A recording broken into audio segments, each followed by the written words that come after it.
I have a roll call. John Hutzko. Michael O'Brien. Lori G. John Cutler. Greg Smith. And if everyone would join me for the Pledge of Allegiance. I pledge allegiance to the flag of the United States of America and to the republic for which it stands, one nation, under God, indivisible, with liberty and justice for all. Okay, we have one board member who will be joining us shortly. He's just held up momentarily. We also have a board member who's absent tonight. So Pam, we should seat one of our alternates. Let me know when you're ready. Let's go with Wright tonight.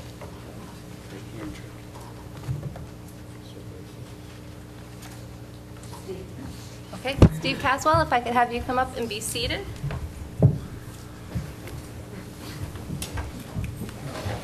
And we have two upcoming meeting dates, one on October 7th and one on October 21st. We have a couple of minute approvals, but just knowing that we have a full agenda here tonight, I'll hold those over to our next meeting.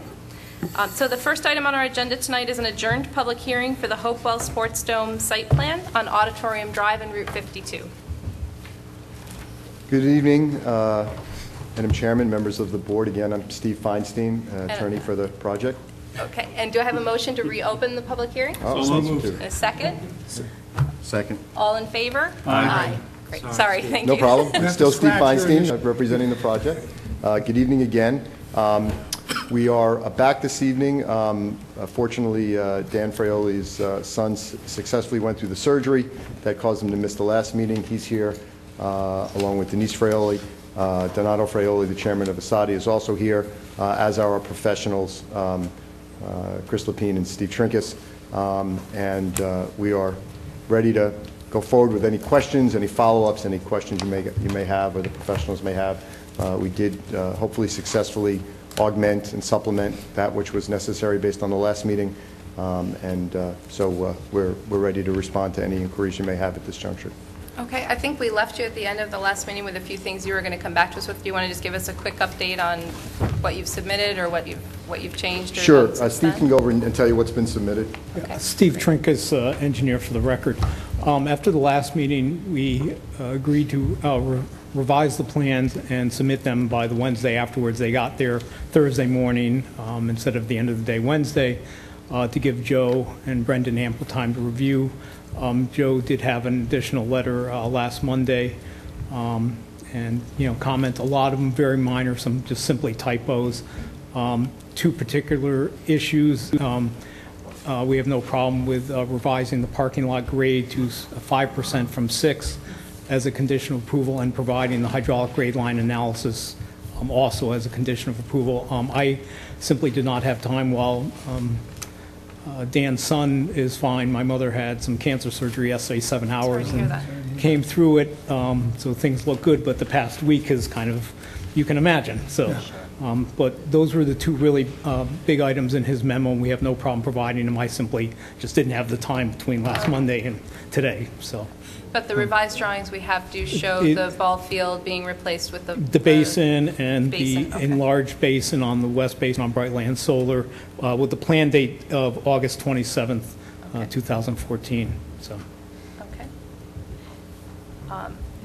Joe, as we're talking about that, have we had a chance to look at any more of the drainage numbers? And I understand we have some more information coming, but anything that we need to change or discuss about that change to the plan at this time? I don't believe there's any major change on the stormwater. I mean, we have given Steve, some more comments, and we've talked with him about those. There's some things in the model and different comments related to site phasing, how the work's going to be sequenced. But as far as the look of the site, I don't really think it's going to be changing that much. Actually, I'm sure if I may just address the phasing comment because that wasn't one of Joe's things. What we've done is, and again, I'd be happy to provide the information, we've revised the phasing so that the first phase, instead of being the dome itself, is the western basin on Brightland Solar. That will get expanded. The piping connection from there to our new basin goes in. Our new basin goes in. The existing 48-inch pipe is cut off that used to go towards Route 52. That will now be connected to our basin. Then we will start with the dome and go from there. So Joe's recommendation made a lot of sense. We also broke up the phasing plan, I think, on 4 sheets to make it clear and not have overlap. So, so that's a summary. Basically, the other phases all stayed together, but it really clarified to make sure we have all the stormwater stuff in before we cut that pipe off. Okay. Okay.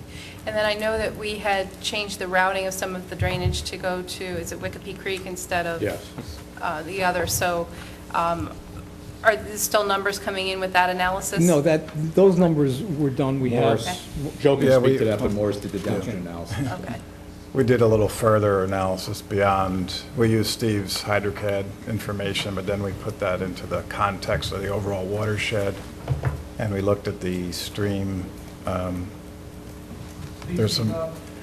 We looked at stream studies for the Wikipe Creek and the Gildersleeve Brook that's available from USGS, and then we looked at Steve's HydroCAD model and tried to simulate the routing of flow toward the Wikipe versus the Gildersleeve, and we show that it greatly improves the runoff that heads towards Route 52 and toward Lake City, while it doesn't affect the Wikipe as much because it's a much larger creek. And then we looked at the confluence of those streams in relation to like when they meet the Fishkill Creek. Okay. And also saw just a very negligible, if no change really to the stream down. Okay, and if that's in a fairly large storm then, or a That was just looking at the 100-year storm. 100-year storm? Yeah. Okay. Were there any other changes we needed to make to try to make sure we're continuing to mitigate that runoff as much as possible? I mean, are we comfortable that we're not releasing more water than we were in the pre-build condition? All those numbers are matching up? Yeah, they're matching up. I mean, there are some intricacies to the model that we've asked Steve to take another look at, but we think it's not really going to affect the overall outcome. Primarily because of the new pond, or just because we're changing the way you're routing the impervious surface? Yeah, I think the new pond has a lot to do with it. He's kind of making a little bit of redundant features along the way. He's got, a new pond, and then that flows into an enlarged pond that is existing, and he's got a stone reservoir under the field, so we felt he's got enough protection in there for the volume of runoff that's going to be created. Okay. All right, thank you, Joe. Were there other changes that you submitted since the last? No, that's really kind of the summary, I think, between what I said and what Joe said. That really is the bulk of the changes. Like I said, his memo from last Monday, there's a couple typos and a couple pieces of information in the NOI. Some additional inspection forms from the stormwater manual will go into the appendix of the SWIP. But, the big meat items we've already discussed and provided. Okay. And it's my understanding that we're still working on water and sewer, so that's not yet finalized, but we know that whatever is done as far as the municipal hookups, there'll be municipal. Right, the town's going to provide them a connection point on opposite Lake Drive at our pump station, and the water currently exists along 52 with the taking from Fishkill. So it'll be municipal services, exact connections and things like that to be designed. Yeah, we're working out those details, Okay. yes. All right. Any other questions or comments from board members? Okay. I know, and Michelle, I guess I'll look to you. Can you just give us a quick update on anything, if anything's changed with regard to the lighting that we discussed last time, the tunnel, things like that?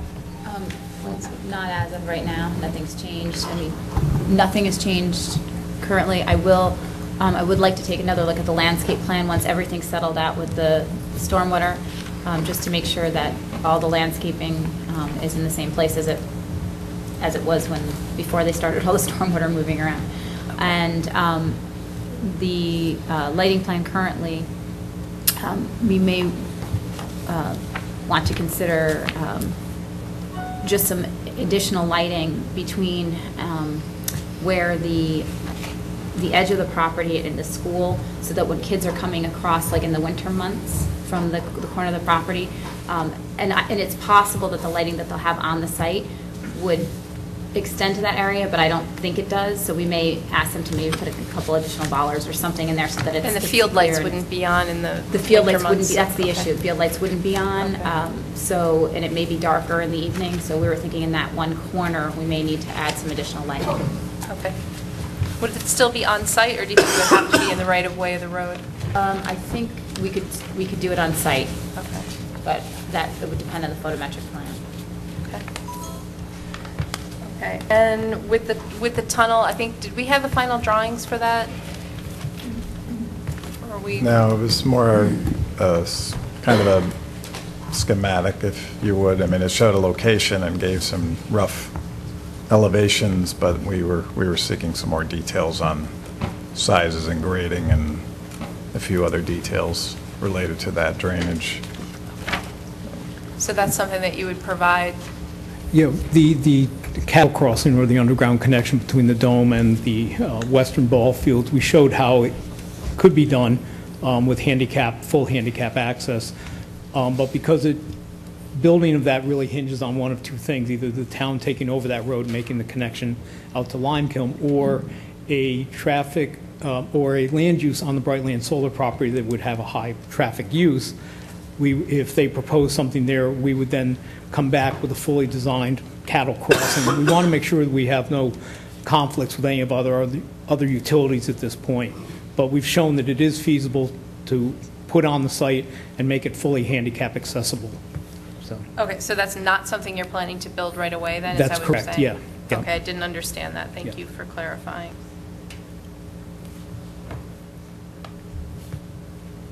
I think at the point where you were going to do that, then if it's after this process or it's some sort of, you just know that you would need to come back to the planning board for any kind of change like that. absolutely, yep. Okay. Okay.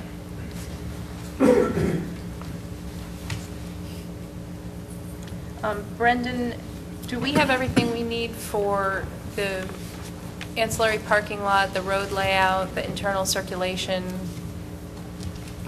Yeah, I think there's still like a few remaining items. I think they're mostly minor in nature. I think the only comment that I have that could modify the configuration of the site plan is a recommendation to reconfigure the intersection of South Drive and Auditorium Drive, Okay.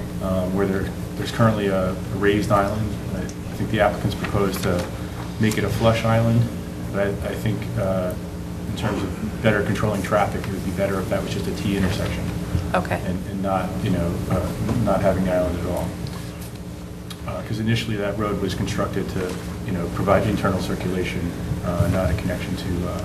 And that's the intersection that happens shortly after you turn in from 52 by Rothels Drive? Correct. I'm sorry, I know I Yeah. said that road name wrong. but- Rothel, right. Rothel, sorry. Okay. Yeah, we think needs to be a few enhancements to the internal signing in terms of, no parking in front, and some other guide signs within the site to make sure people, where deliveries would be, where overflow parking and things of that nature.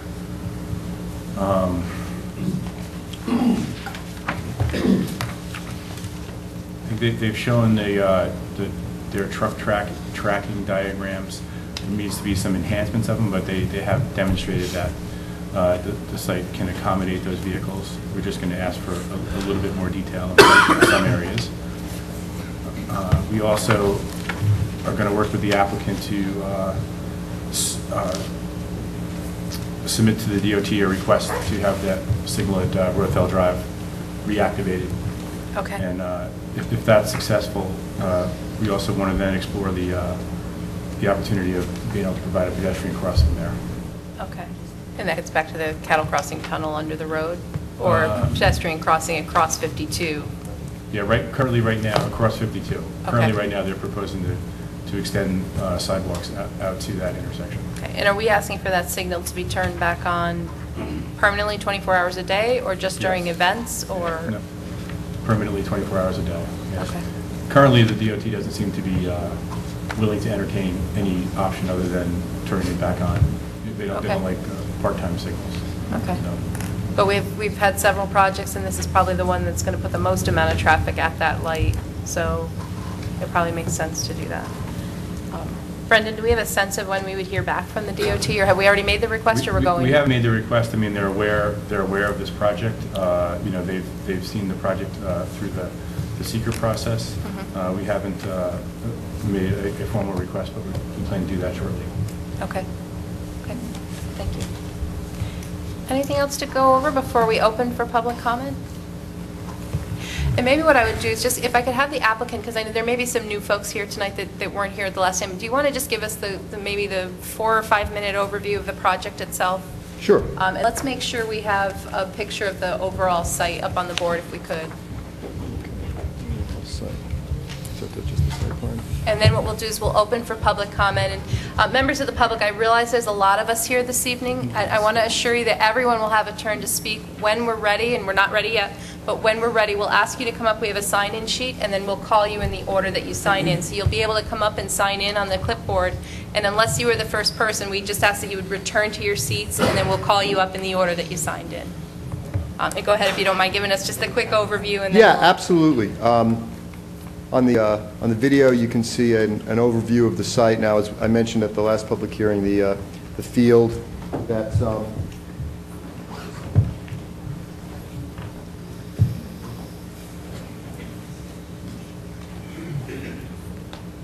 the field on the bottom left corner is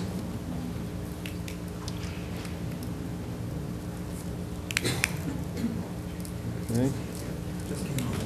Oh, did it?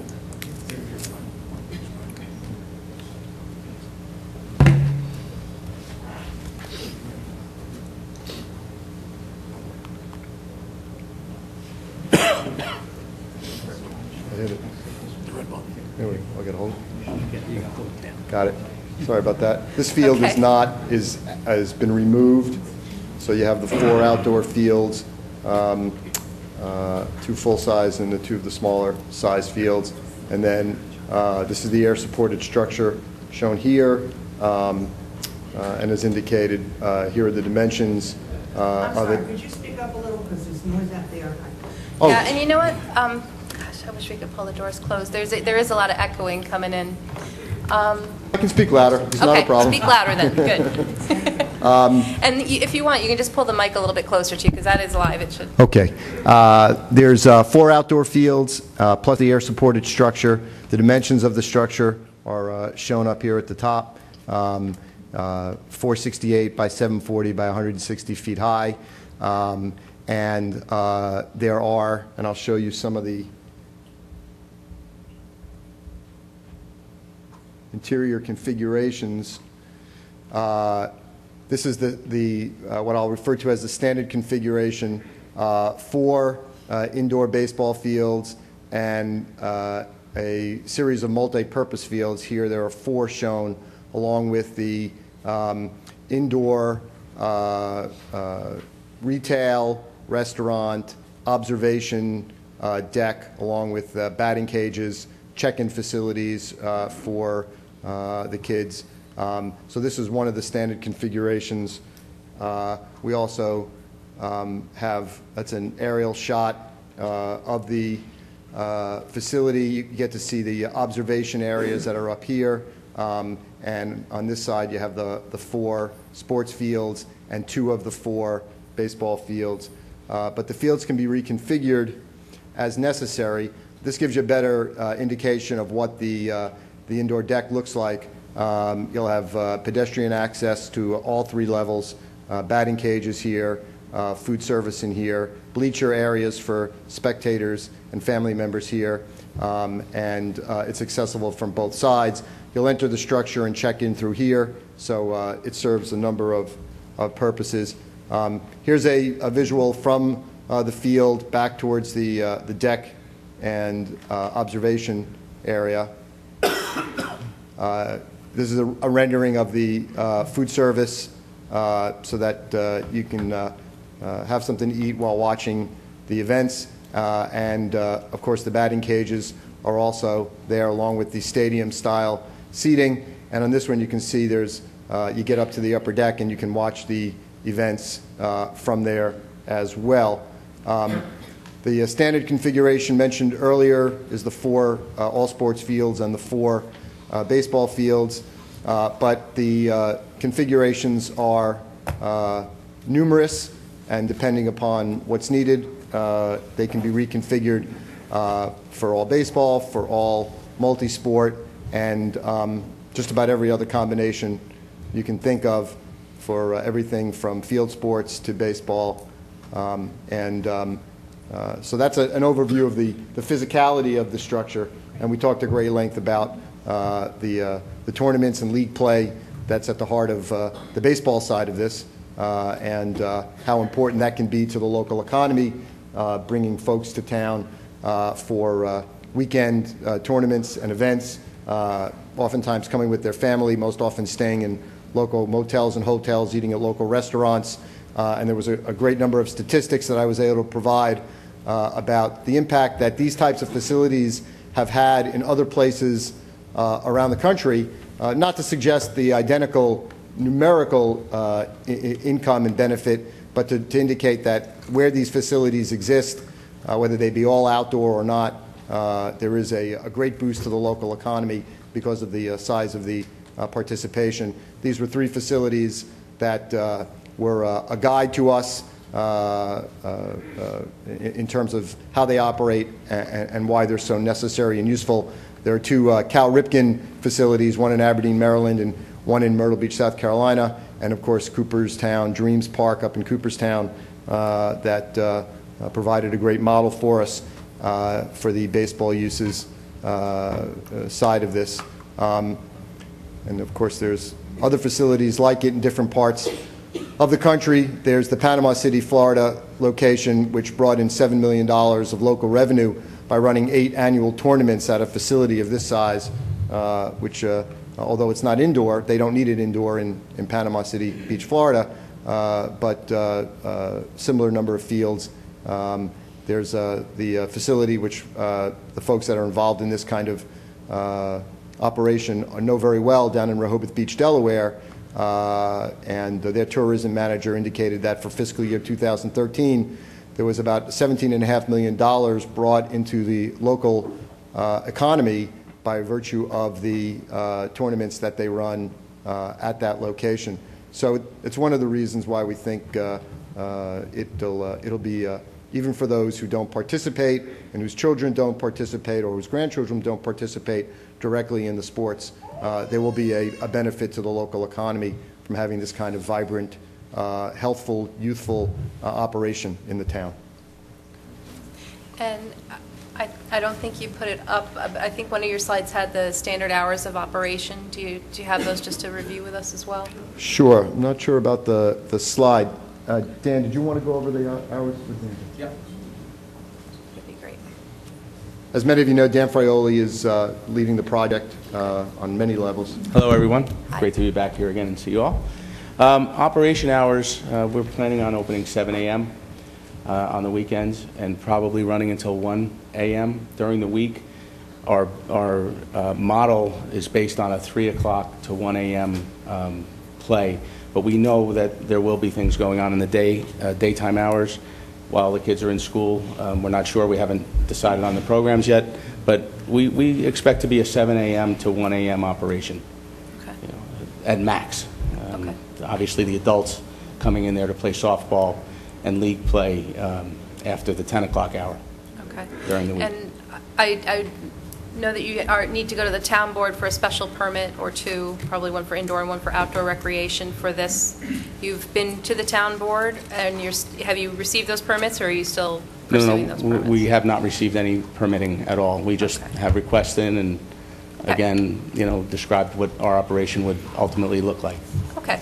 So one of the things that the planning board will look for is for you to complete obtaining the special permits from the town board, because there could be conditions in those special permits that we need to consider before we finalize any decision on site plans and things like that. So, Okay. just so that folks that might be here for this application this evening, we do expect that we'll adjourn at least one more time until you would have the special permit, so that we know what conditions, et cetera, might be placed by the town board upon you. Okay. And one other thing I would just mention, I know, I can't remember if you mentioned it while you gave the overview, but, I'm sorry, sir. Yeah, my understanding was with town board being lead agency that we'd be able to close the public hearing if it was acceptable to this board and then go back to the town board. There's both the zoning amendment that has to take place and any special But permits. also, I think on your September 25th agenda, they're considering a negative deck. So that would hold you up from closing tonight. You want to see what happens with the negative deck, and then maybe come back to the planning board in October. That was the discussion. Apparently, it doesn't seem like there's any option as far as that's concerned. I was hopeful that we'd be able to close the public hearing. Again, my understanding in talking with town council is that we needed to know what the terms of the special permit were before we can close out a site plan hearing. In speaking with Tom, that wasn't my understanding, but I hadn't Okay. spoken to him before tonight's meeting, because I thought that had already been addressed. Okay. I'm sorry if there was That's any miscommunication. My understanding is there could be conditions with your special permit that will actually potentially change something with the site plan or with the final planning board review. I wouldn't expect it would go beyond one more meeting with the planning board, just so you know. That's fine. But that was my understanding. I think you're looking at the town board on September 25th, and looking at the planning board in the October meeting. Right. Okay. The one other thing I think we didn't go over in the overviews, you're describing your normal operation, weekend operation, Correct. weekday operation. You may also have special events, and the understanding is that if you'll have an event that brings more than 1,000 people to the site, you would come back to the town board Correct. for a special permit on a by-event basis. So Yes.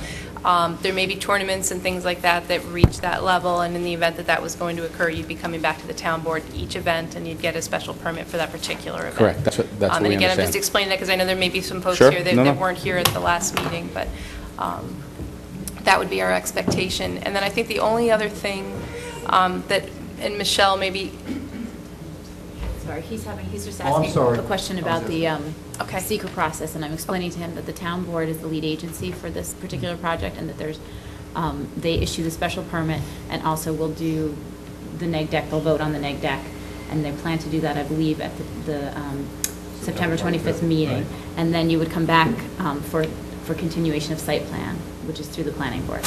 In October. In October. in yes. October, right. So, Michelle, the only other thing I thought we should just quickly touch on is the parking at the site, and then the off-site parking for the larger events and things like that. I just want to make sure, again, it's maybe a first time seeing this for some folks. So do you have your just number of parking spots on site and what that will accommodate for, and then the overflow Yes. parking that you have access to, just so we kind of understand what that'll look like? Steve Trinkus, for the record. On the Kingdom site itself, there's 315 parking spaces being proposed. The applicant has a lease agreement with Brightland Solar to lease 500 more spaces along the west side and also the southeast corner. And that's the site behind yours, Right, away, exactly, moving south correct. from 52. Right south and adjacent to it. So there'd be a total of 815 available parking spaces. For pedestrian access, on our site, we have a series of sidewalks and crosswalks. A walkway comes down the western side of the site on the left-hand side of the dome on the screen. It comes down, and there's actually an existing sidewalk that runs around the east side of the parking on Brightland Solar. So we're going to make a connection to that, and so there'll be pedestrian access utilizing the existing sidewalks for all of the overflow parking. The same situation exists on the east side of the site below the two larger baseball fields. We're also going to be utilizing existing lighting on that site, so the parking will be lit also Okay. for that. So, Is all of the parking going to be updated? Even the overflow parking? excuse me. Is all the parking going to be updated, even the overflow parking? I know a lot of the parking's overgrown in there. Yeah, obviously, grass in the parking lot has to get cut. The spaces have to be relined, to improve, the visibility of it. And that includes the overflow parking. Yes, the overflow, yeah, I mean, yeah, All there's a lot of 850 grass growing there spots. now, but, Yeah, you could graze sheep on it now. No.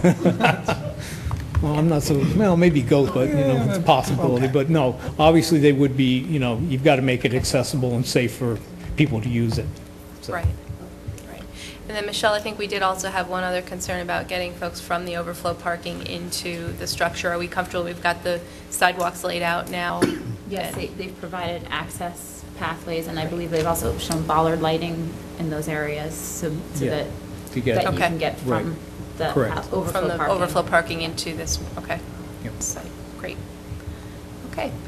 All right, folks, I know there's a lot of us here tonight, so I'm just going to ask for those of you who'd like to speak for or against the Hopewell Sports Dome subdivision, you can come on up. We have a clipboard right up here on the corner of the desk. We'll give you a couple minutes to come up and sign in. And then unless you're the first person that signs in, I just ask you to return to your seats, and we'll call you up in the order that you sign in for us.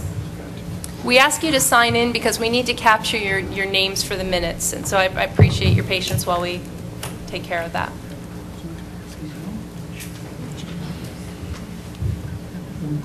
Oh, sure. I have a question for you on, based on your other facilities, what's a estimate of the worst-case number of buses that might be here on one day? Based on, Busing, it'll be very minimal? Very, very So it's minimal. not going to be a No, problem with it's- buses it's all over the no- place? No. Okay. And again, that would probably kick in when we had a special event, and we'd have to come for that permit. And we would explain to you that we'd have X amount of buses that we Oh, need to good. deal with. Excellent. And if I could just have the first gentleman who signed in, you can come on up to the podium for us. We won't have you start until everybody's finished signing in, but. Actually, the first one is Frank? Great. Good evening. Good evening. My name is Frank Bayakowski. I live at 73 Winter Park Drive, Hopewell, and I am the owner of 10 Corporate Park Drive and 20 Corporate Park Drive. Sorry I couldn't make the last meeting, but I did leave a letter with some of my concerns. What I would like to do is ask the applicant if he has a drawing showing the two Little League fields and my buildings close up so we can take a look at it. Sure, and we did, so do you have a shot of the two east fields, west fields? Outdoor field? Or maybe we could zoom in on this drawing? Bear with us one second. I think they just need to step to the computer and give us one moment. At our last meeting, we did have a conversation about the parking lot that is adjacent to the outfield of the, and we asked the applicant to let us know what they were doing with that. There's going to be, and you guys will make sure I'm not saying this incorrectly, 15-foot fencing. Maybe even 20. Okay. It depends. We have a sports architect that'll be engaged in the overall layout and maybe reconfiguration of the way the fields face and some of those specific details. But we will make sure that balls are not going to go over that fence onto other properties or the road. Okay. And so one of the things that I had notes on is just talking to you about, and I appreciate that you're doing things to try to prevent that, but just Sure. making sure that we have the ability, if the adjoining property owner does see this start to happen, to bring you back, maybe within a year of your CO, to say, you know what, the fencing isn't high enough, or you need to do something with the field Absolutely. because we're seeing an issue. Sure. The other concern, I think, sir, that you raised in your letter was people parking on your, potentially parking in your Yes, site when there's an since it's event only or something about like that. 15 feet to the ball field from the parking space, walk right over or walk around the fence. Yeah, and when we talked about that at our last meeting, because these fields will be fenced in, there actually is no access to them from your lot. They would have to walk all the way around the property and all the way around the fields out onto the road and back into the property to get to them because they're completely fenced in. And you guys are going to Correct, correct me if yes. I'm saying something wrong. I But looked through the paperwork, I didn't see that fence, what kind of fence it was. okay, is there something you can show us on the plan or Well, on the layers that we can? After the last meeting, we did show a whole perimeter fence. Okay. entrance, or the gate, there'll be fence, the gate would be right where the mouse is here. So that's just orient us with where 52 is? Well, 52 is right at the top of the page here. Okay, and so And Winter here's- Park Drive would so be the next drive Would to be the over west? about here, coming in roughly in here. Corporate Park Drive. Corporate, I'm sorry. Drive. I'm sorry. Right, the property line is, You can't tell the buildings from there. yeah. Yeah, Somebody looking there at there that should be, idea. there should be, bear with us, sir. There should be another aerial. I know there's an aerial that shows the buildings or shows Yeah, let me the, just see if I can pull that. But the entire fields are fenced now. The outfield fence is 15 foot. The fence otherwise is a minimum 4 foot, and there's a locking gate at the point where our sidewalk comes across South Drive to come to the field. So there's only one way in. So to both fields? To both fields, correct. So that's the only way in. Let me just see if on the, oh yeah, well.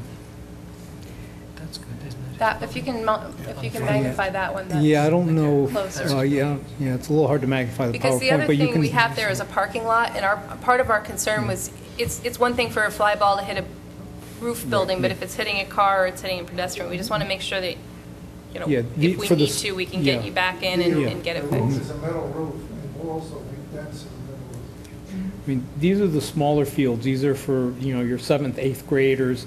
So that's why it was a 15-foot height. The other fields are a 20-foot height. But as Dan said, they have a sports architect. If he says 20 foot, we will raise it. Okay. But a We 15-foot, don't have that now. there's a 15-foot high proposed around the perimeter of the outfield. Okay, thank you. Mr. Bykowski, you can come on back to the mic. Thank you. I have pictures and some handouts. Okay. I had an engineer stake out where the end of the field was. Does the plan show a electric line that goes right between our properties? That the electric line will be higher than 15 feet, and the ball may hit that. Okay. When you see these, you'll see how close. And I invite everybody to take a look at the site.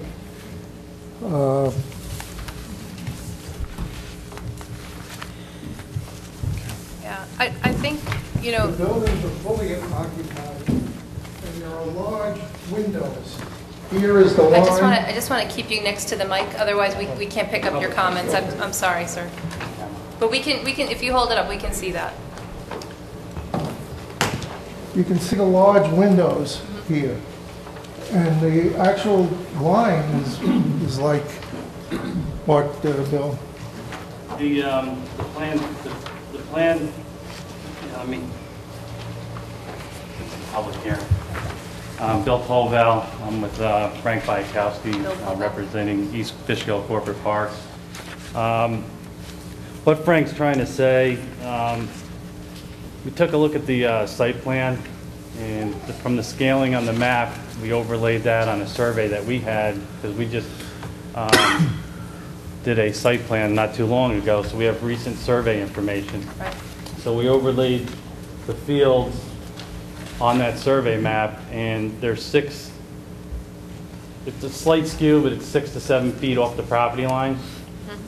With that scaling, it falls into Central Hudson easement that runs along the property line. There's some overhead wires. So with these plans here and the pictures, we went out there and located where the fence would be. There's an orange flag. So you could see how a 15-foot fence would be probably within 10 feet of an overhead wire.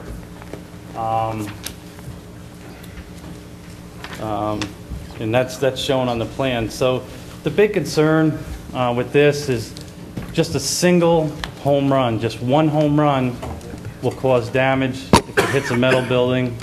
One home run could hit a pedestrian in a parking lot who's not expecting it because they're going in to visit their office. It's a real concern. And I don't think a 20-foot fence is going to prevent every single home run from staying within the park. So it's something that I think the applicant really needs to go back and do a little bit more homework. I think overall, on behalf of East Fishkill Corporate Park. We are in favor of the project. We think it's a good project. I just think the way these fields are positioned so close to these buildings as depicted on the plan, it's a very dangerous situation. And like I said, just one home run could create a lot of damage or potentially hurt somebody. Right. So in some other areas, I know we've used netting as opposed to fencing to try to trap foul balls, home runs, etc. Would you think that would work if it was brought up a little higher than the 15 feet? Or are you saying reorient the field so that they're facing a different direction? I mean, It looks like you're trying to squeeze, or the applicant's trying to squeeze too much into a small area. And the area was originally built for office, research, and industrial zone, and now we have a different type of use, which I'm in favor of, but you can't squeeze it in so it's affecting the neighbors. There are big windows here, and there are people in those offices. it's just a very dangerous situation. And like I said, just one fly ball can go through a window. Just one home run on a metal roof can dent the roof and damage the building. One fly ball can hit a pedestrian walking from their car who's not paying attention to the game, walking into their office. So, it is a serious concern. Okay. And we think the applicant really needs to go back and take a look at it. And I think you could see from the pictures, it's right there. Mm-hmm. No, this is very helpful. And I one don't thing- think we didn't know about, at least I didn't know, maybe someone else did, about the power line. I didn't see the power line. And I'm not an expert in designing baseball fields, but I did read something recently how the Little League World Series pushed their fences out to 220 feet. If that were the case, the fence would be at the building or on the building. So that also puts it into perspective somewhat. Okay. So, that's all I have to. Thank you. Thank you. If I could have, before we call the next name, if I could have the applicant come on up. Yeah, I'd just like to let you know that those fields are 225 feet down the line, and I believe 250, is it 250? 250 to center field. And you have the fence. Well, when you say 225 down the line, I'm saying So in other words, that- down the foul line, left side and right side, you have 225 feet, and 250 feet to center field that's- from home plate. So I'm not sure if these drawings are incorrect or not, but this looks like that's not. Do you have? Yeah, The- 225. You got 200 feet from home plate. No, the 225 is well beyond home plate, though. You'd have to come up about, 200 is home plate. 220, yeah. that's what you're looking at. Yeah. Does your plan say That- 225? That's not my detail. Here's- From the site plan. Okay, it's not our plan. I think you should, 250, well, I think the dimensions from home plate. right, from home plate, Okay. correct. So I just, again, So a what I'd like you to 12-year-old do is hitting a take- ball 15 feet over a fence at 250 feet or 225 feet, anything can happen. And again, risk and liability, we want to minimize that. And Okay. if somebody told me I needed a 30-foot fence to be 100% sure, we'll put a 30-foot netting fence to make sure that does not happen. Okay. Go ahead. Madam Chairman, on the sheet 4 of the site plans, the site dimension drawing, it's showing 225 from home plate to left or right field foul line, 250 to dead center field. So the dimension is from home plate on the site plans. Okay, so this drawing is incorrect. Yeah, the Bill, are dimensions you- shown on what was just submitted are on the perimeter, but from the site plan, it's showing from home plate to the respective points. Okay, so I appreciate, just 1 second, sir. I appreciate that. I'm still going to ask you, we see power lines here, so putting up a fence, putting up netting, we want to make sure that if you haven't talked to Central Hudson, just make sure you've done that, because if you're putting a metal fence very close to power lines, that may be an issue. And I do think, to these comments, and members of the board, I guess, I'm thinking netting would be appropriate, just to get it up a little bit higher, give us a little bit of comfort, and I still think we should be able to revisit this if it's not high enough. If we go down. Yeah. Okay. If you want to come back, you look like you had another comment, you can come on back up if you want. Hey, I think the revisiting is a good idea. Okay. I would like to discuss this with one of the representatives as far as, if we can come to some agreement. But also the revisiting of people parking in these lots and walking over, they've got to be talked about in the revisit. Okay. And I believe at our last meeting, we did ask that the applicant, with your permission, would post signs in your parking lot saying that there's no access to the adjoining site from your parking lot. Okay, well, that could be something we can talk about. Right. I want to see what the signs are going to be, but we haven't been contacted. So what I'll do is I'll ask the applicant to please reach out. We'll have, do we have your contact information in the planning office, or if you, I don't need you to do that I'm right during at the public? 25 Corporate Park. Drive. Okay. So we'll ask you to reach out and just have a conversation, and we'll see at the next meeting what the resolution is then. Okay. Thank you. Our next. Stephen Francis?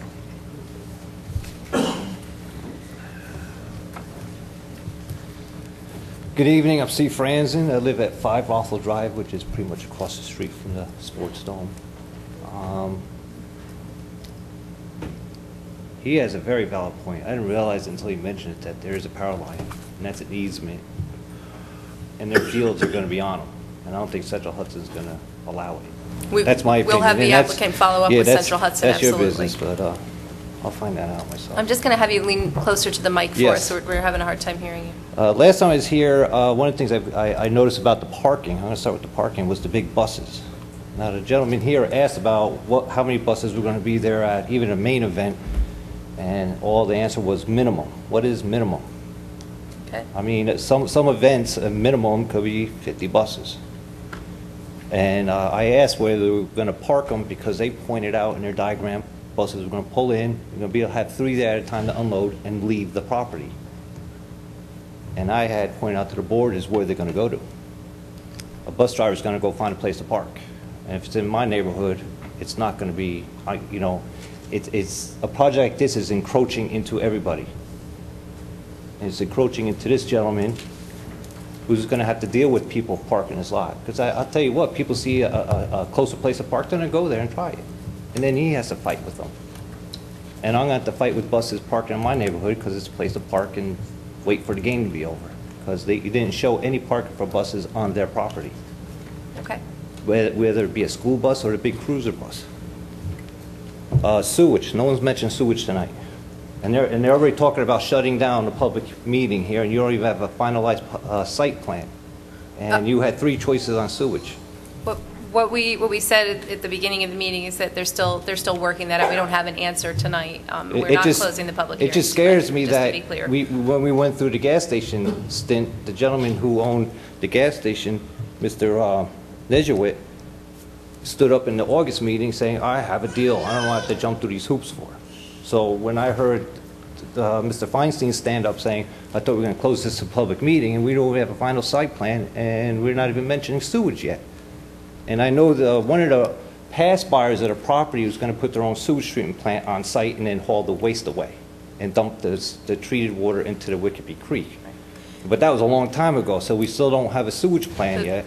And it scares me to think they want to close this down real quick. We're not closing the public hearing tonight. I think we said that. But just to say again, what we've said is that there will be municipal services through the town for this site. We just don't know exactly where those hookups are going to be or how they're going to be worked. But that's something that will be a requirement. And Scott, we're still working on details through our town engineers and working that out. But I would expect we will have that answer. And as far as the rest of my neighbors that live far in the back, how many acres is that dome covering? Because that's all watershed sitting there.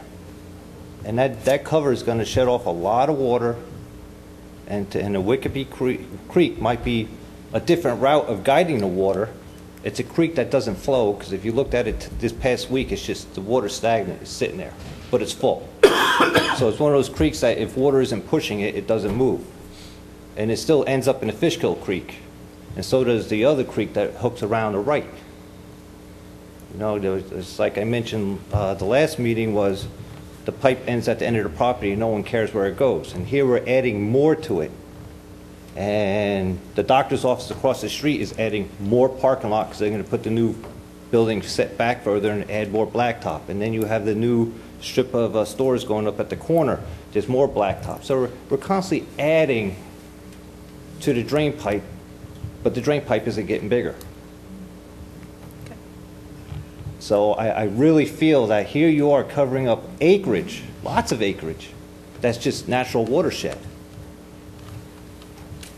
And it's a big concern. I think it should be a big concern for the whole back neighborhood. They've just been eking by since the issues kind of faded away. I mean, what was our last floods? 3 years ago? 4 years ago? Where we had 2007, 2008, and then I think it was 2009 or 10. So the watershed of that property scares me. And also, someone mentioned about the noise of the equipment they're going to use to keep this dome inflated, and y'all were going to have a decibel level. Right. And they mentioned air conditioners and heaters, but no one ever mentioned what the blowers that keep that thing inflated, how much noise is going to be humming out there 24/7. Now, there's a lot of uncovered issues with this thing, and like the nice gentleman mentioned here, you're taking a lot and jamming it into a small space, where we have ample properties within Limekill Road and 84 that's for sale, and they're leasing this property. I mean, it's a great deal. You lease it. If the experiment doesn't last 5 years, you take it down and you leave. And then we're left with, huh? You're purchasing that property? Wow. Does that meet setbacks? I mean, they're cutting off that property and just selling the front part? Yes. Okay. And that really fits a building box, huh? Yes. Created a new building box. Concerts. So every time they plan a big, huge concert, right, rock band, are they going to be holding any kind of concerts there besides, do you have any plans in your future? We don't know exactly what special events will be, but the requirement on this applicant, and actually anyone in the town that wants to have an event that'll have more than 1,000 people, is that they need to come to the town for a special permit for that event. So, because that will hold true that's with a any little event. door to a big stadium. I mean, great if they opened up Rothwell Drive going all the way out to Limekill Road, but that's a little door. I mean, I can see these baseball events, you know, being trickle in, trickle out, but still. But the requirement is if the event will host more than 1,000 people, they have to come to the town with a parking plan, a traffic plan, traffic control measures, and the information about what they're doing. Again, it's not really something the planning board would handle, that would go to the town board, but that will be a requirement. So, my biggest concern is the sewage and the flooding. An engineer mentions, you know, the USGS survey. How old is that? I mean, really, what miles do you have? Because I know what my roof can produce in the heavy downfall, and how it fills up my yard, and that's no raised ranch. It's a newer program offered by USGS. I mean, the Wicked Creek is not going to be able to handle that, and then push it all the way down. The pipe's going to back up, and it's going to back up into our neighborhood. And it really stinks that there's really no serious consideration to it, and then you still's got to get by everybody's property to get to the Wicked Creek pipe. I don't want to say there's I'm no just not serious seeing the plans consideration put to up it. there. That this applicant is required to provide a very detailed stormwater analysis. And that analysis then gets reviewed by our town engineers, and they go back and forth and make sure that whatever's being proposed here should be working for, as Joe mentioned, the 100-year storm. The 100-year storm doesn't happen every 100 years. It happens a lot more frequently than that, so I don't want to make it sound like it. Yeah, well, I know. I don't want to make it sound like it only happens every 100 years, but... But it just seems all whitewashed. Oh, 100-year storm. Well, it seems like every 2-year storm now. I don't know if we've dimensioned what how often the 100-year storm actually happens, Joe, but just if you can frame out for us. It's kind of a misnomer. It means it has a 1% chance of recurring in 100 years, or it has a 1% chance of recurring any year is what makes it a 100-year storm. Okay. It's more a probability thing. But there's been changes in the weather pattern. There's a lot of topics. It's a misnomer. It's not a storm that happens every 100 years. It's a misnomer. I mean, here we were meeting too, and Mr. Feinstein mentions that we want to shut down. Thought we were going to have to shut down tonight, so I'm like, is there, the planning board happens at the zoning board oversees our zoning laws, and are we all being protected from installations like this? Is it in the right location? I don't think it is. The way this process will work, this applicant has requested a zoning change that has to go before the town board. That's why Yeah. the town board is our lead agency. They not only have to review the zoning change, they also would have to grant the special permit that would run along with that zoning, and they need to finish that with the town board, and then they would come back to the planning board for us to finish our process. Okay. Thank you. Yep. Joe, can I have you just talk a little bit more, if you don't mind, because I know the 100-year storm is a bit of a misnomer, about what we're going to see as far as the runoff and what the likelihood of something. Okay. I know we said well, water backing up or coming back into the property, but just if you can explain to us how the pond is going to work and a little bit of that, that would be great. Yeah, first, I mean, the project had been planned way back in the 80s to have stormwater ponds, and it was planned for future development. Steve's, his office took a look at the watershed around the site itself, which is roughly 100 acres, and he figured out, the cover types that are there, whether they be paved or grass or wooded, and then what's that going to be converted over into. And he put that into a model. He looked at the time of concentration for the flow path and routing it through the ponds that he has now. And then he looked at modifying those ponds so that the runoff wouldn't be increasing off the site. That's a requirement of the DEC regulations, that your post-development runoff rate is not going to be greater than your pre-development. Post-development runoff rate for a 100-year storm or for any event? For, he looked at, I think, the 5 different storms, so 1 year, 2 year, 5 year, 25 year, 100. So he looked at a number of storm events. He compared those rates, looked at the ponds, how they operate now. He's adding an outlet control structure to one of the ponds. He's adding a little more storage in that pond, and he's able to show that the rates are going to drop on those given storm events from the current condition to the proposed condition. And then even went a step further with, creating an additional pond on the west side and trying to route as much stormwater off in that direction as he could. So how does it work that we know what runoff water is going to go to which stream? Is it just sealed systems with the drainage under the parking lot, or what tells us how much is going to one stream versus the other?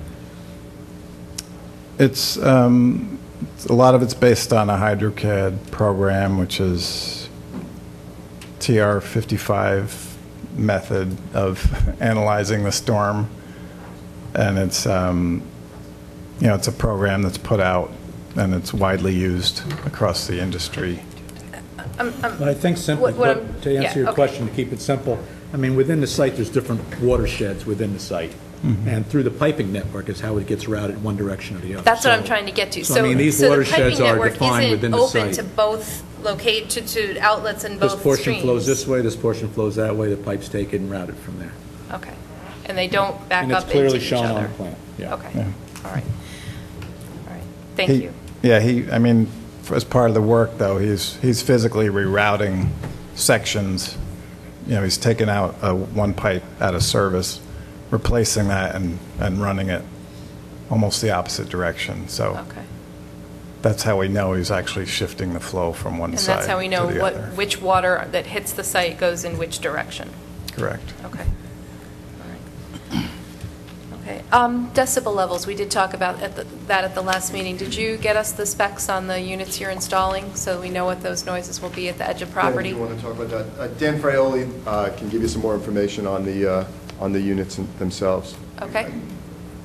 Did you provide the planning board with the information on the units so we know what the decibel levels are? No, the units, I thought I made it clear during the last meeting, if you have minutes of the meeting, that the equipment basically, once we know we have a go project, we decide whether we're working with Trane or Johnson Controls for the units, and then we will size them and assure you that they will meet the state and town code requirements.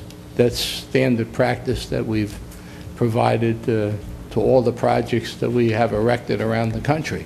So So because you haven't done that, we did ask for that at the last meeting. I know you Michelle, did, but I didn't. Michelle, I'm going to ask, and I'm sorry, sir, just give me 1 second. I'm going to ask, let's just make sure that a review of the decibel levels at edge of property is included as a condition in the event that we're looking at our resolution.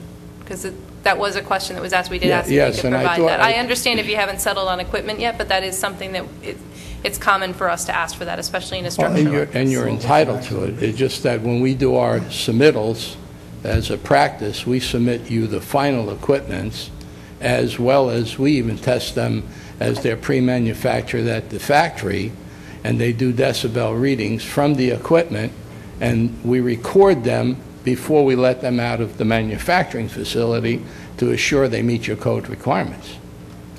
I mean, these units are no different than what's on the rooftop probably of this building or... I'm fine with that. We just want to be able to quantify what that will sound like at the edge of your property. That's all. So if you haven't decided on your equipment, I understand different equipment may have different decibel levels and may behave differently based on the way it's exhausted or whatever. We just need to make sure that we close that loop. But is that at the time of our submitting after we have the approval for the project, or is this a requirement? I'm comfortable making that a requirement before you would get your final plan sign off. So it would be a condition of a resolution.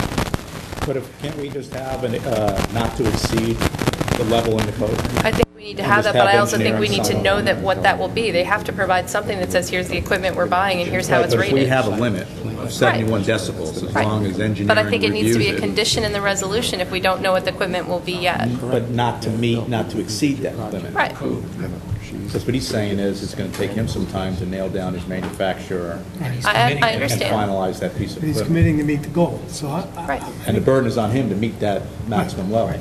I'm with you, but I think we just need to make sure that the documentation gets here before we're signing off on it. We've done that before with other applications. I don't think we've ever specified Yes, these. we absolutely have. No, not specifying the equipment, but the noise level. We've quantified the noise level, and I don't think Mr. Frioli is arguing with the noise Nobody's level. arguing. But he cannot spec the equipment until he puts it out to bid.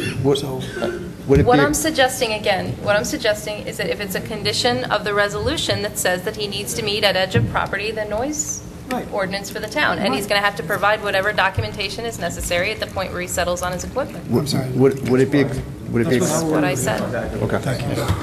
We agree. Okay. All right, cool. we really disagree on everything. But It's fine, Dennis. we're disagreeing and both saying the same exact Focus on thing. what we really disagree on. The bus parking, do you have a way of having designated bus parking, or do you have a way of giving buses instruction about where they need to go? Because I absolutely agree. We do not want buses leaving your site and going to some neighboring property or some neighboring small road, Correct. I minor think, residential road. We need Steve to make sure that doesn't happen. Steve detailed in his drawing where buses can park Okay. in the Is event that that buses... on-site or in your overflow parking? In our overflow parking. Okay. So, do you want to talk about that a little bit? Yeah, there's two spots. Steve Trenkus again.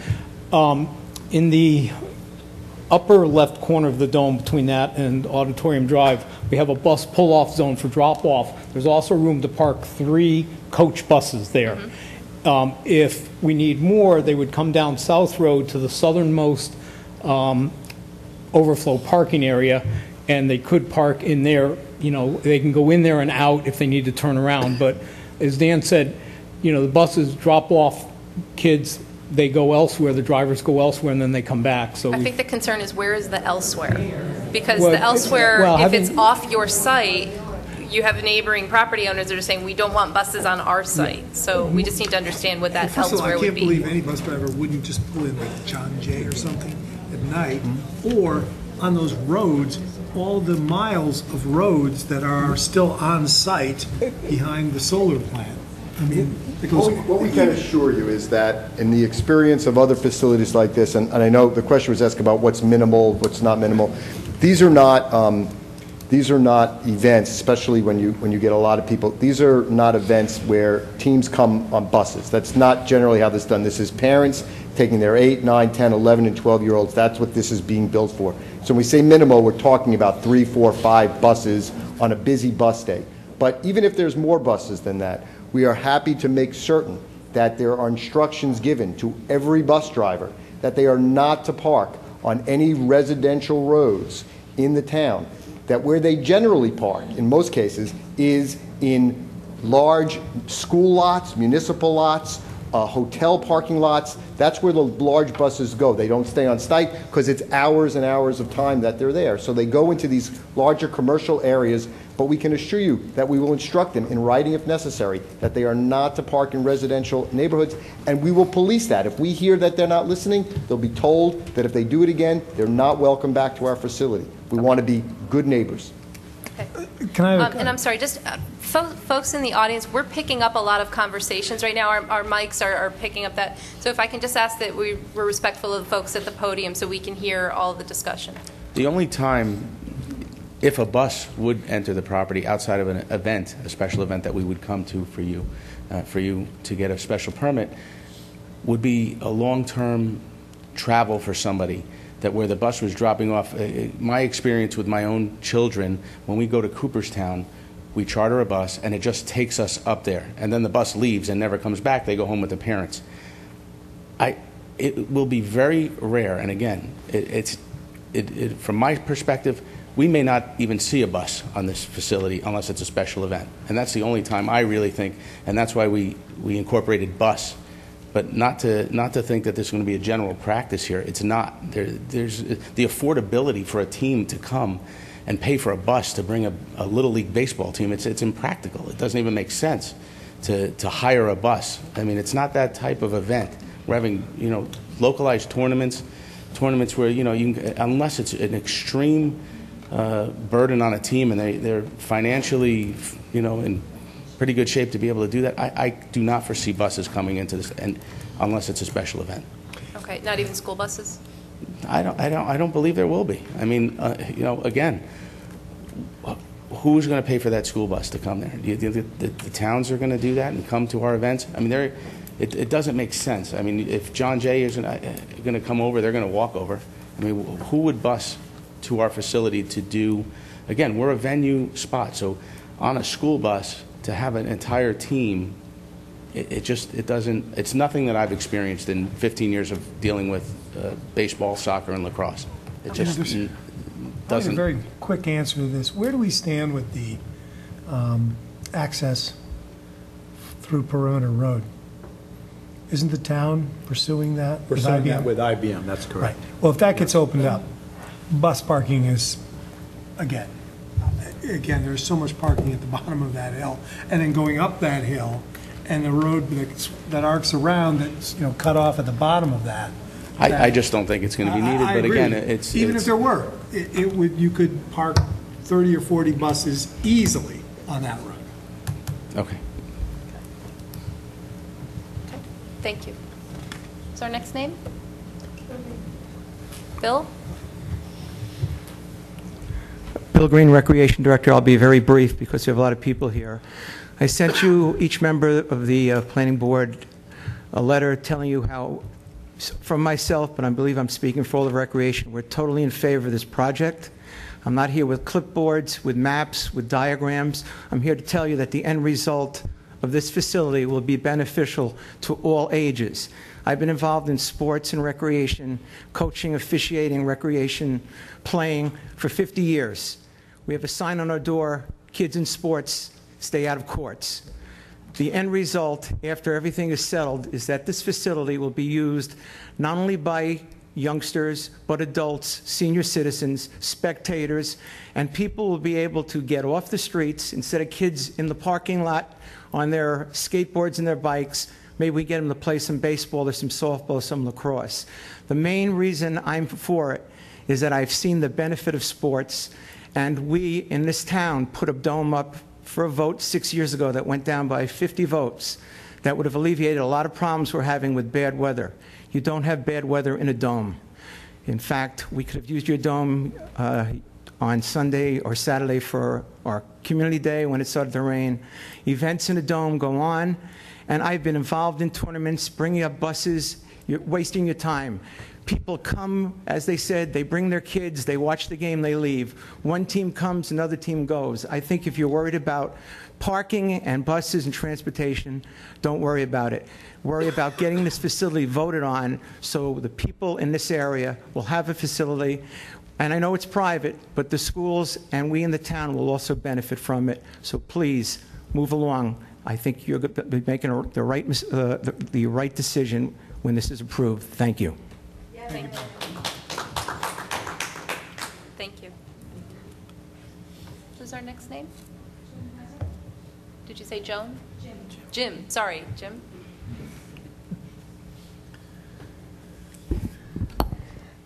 I'm here to talk about the impact of this sports dome on the Appalachian Trail. I'm chair of the Dutchess Putnam Appalachian Trail Management Committee. And as you probably know, the Appalachian Trail goes from Georgia to Maine. It's probably the premier hiking trail in the whole United States, and it's right here in our backyard. The trail goes from Mill Hill Road, crosses the face of Hosner Mountain over to Hosner Mountain Road, just below Woodmont Road. And along that section, there are several tremendous viewpoints looking west and north, and the sports dome will be in that view shed. And I would like to request the applicant if they could possibly use a covering that is some earth tone color, not white or silver, because it will show up like a sore thumb from that viewpoint. For instance, there's another sports dome on Route 52 further east. That's white, and that's much smaller than this one, and that stands out very prominently from the trail. So that's my request. I applaud the applicant for making use of this property. Having worked in the IBM West complex some 15 years ago, I'm disheartened to see it deteriorate so much. So anyway, I wish the applicant good luck, and I hope they can accommodate my request. Thank you. I don't know if we went over this in the past, but the reason why our dome is white is because it's translucent.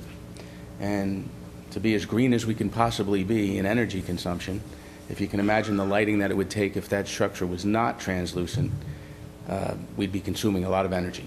So our fabric is white because we get about 1,000 foot candles of light in the day without a light on. If once you add pigmentation or color to that structure, it becomes opaque, and you would lose that characteristic in the dome. Domes have been built in color, but it's really not, especially of something of this size, it wouldn't make sense. That's why the dome is white. Okay. Thank you. Thank you. A comment on visibility. I'm a licensed pilot. I had a plane at the Dutchess County Airport for many years, and I used to welcome the fact that I could see the IBM complex in Putnam Valley on a good day, which is quite a ways away. Not the northern part of Putnam, but even the middle and possibly Westchester County. And if I could see those buildings that far away, I don't think the dome is going to be that much different than seeing those buildings. So it's already an industrial complex with lots of buildings. Okay. Yeah, but you don't see the height of a building that far away. You see the buildings. I saw them all. I used to call to Dutchess County Airport, IBM East Fishkill Landing, and they knew exactly where I was talking about because they can probably see the buildings too. Okay. Talking about the number of buildings in the whole facility. Yeah, I understand, but they're set back. Sir, I'm sorry. We'll welcome you to come on back up, but we have mics and things like that. We can't pick up your conversation. You're welcome to come back up when we've heard from all. I appreciate the comments from the applicant, and I know it would probably increase the air conditioning load and that kind of thing, but are you going to trade off this national resource that you have in your backyard for this? I can't answer that question for you. You have to make that decision. But I would think, long and hard on doing this, and it will show up just like a light bulb that's shining out there in the field. So. Thank you. When you did your balloon test, did you have a viewpoint that's on or near the trail, the Appalachian Trail?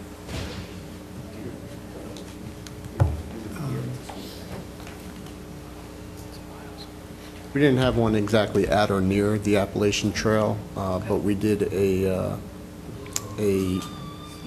mapping review of whether or not we did a mapping review of the Appalachian Trail and whether or not it would be visible from the Appalachian Trail. And we noted in the visual study a portion of the Appalachian Trail where the dome would be visible. It's not the entire Appalachian Trail throughout East Fishkill, but we did note in the EAF the section. Is that the same area that would currently also see, I'm assuming, the IBM campus and then? Correct. Okay. Although, I used to maintain that section of the trail, and I think the greatest visibility loss, or where you'll see the dome the clearest, is underneath those power lines, right? I mean, that's where you get the best view of IBM, is underneath the power lines as they crest the hill. And, I mean, I'm trying to think where else on the trail is IBM visible besides underneath the power lines.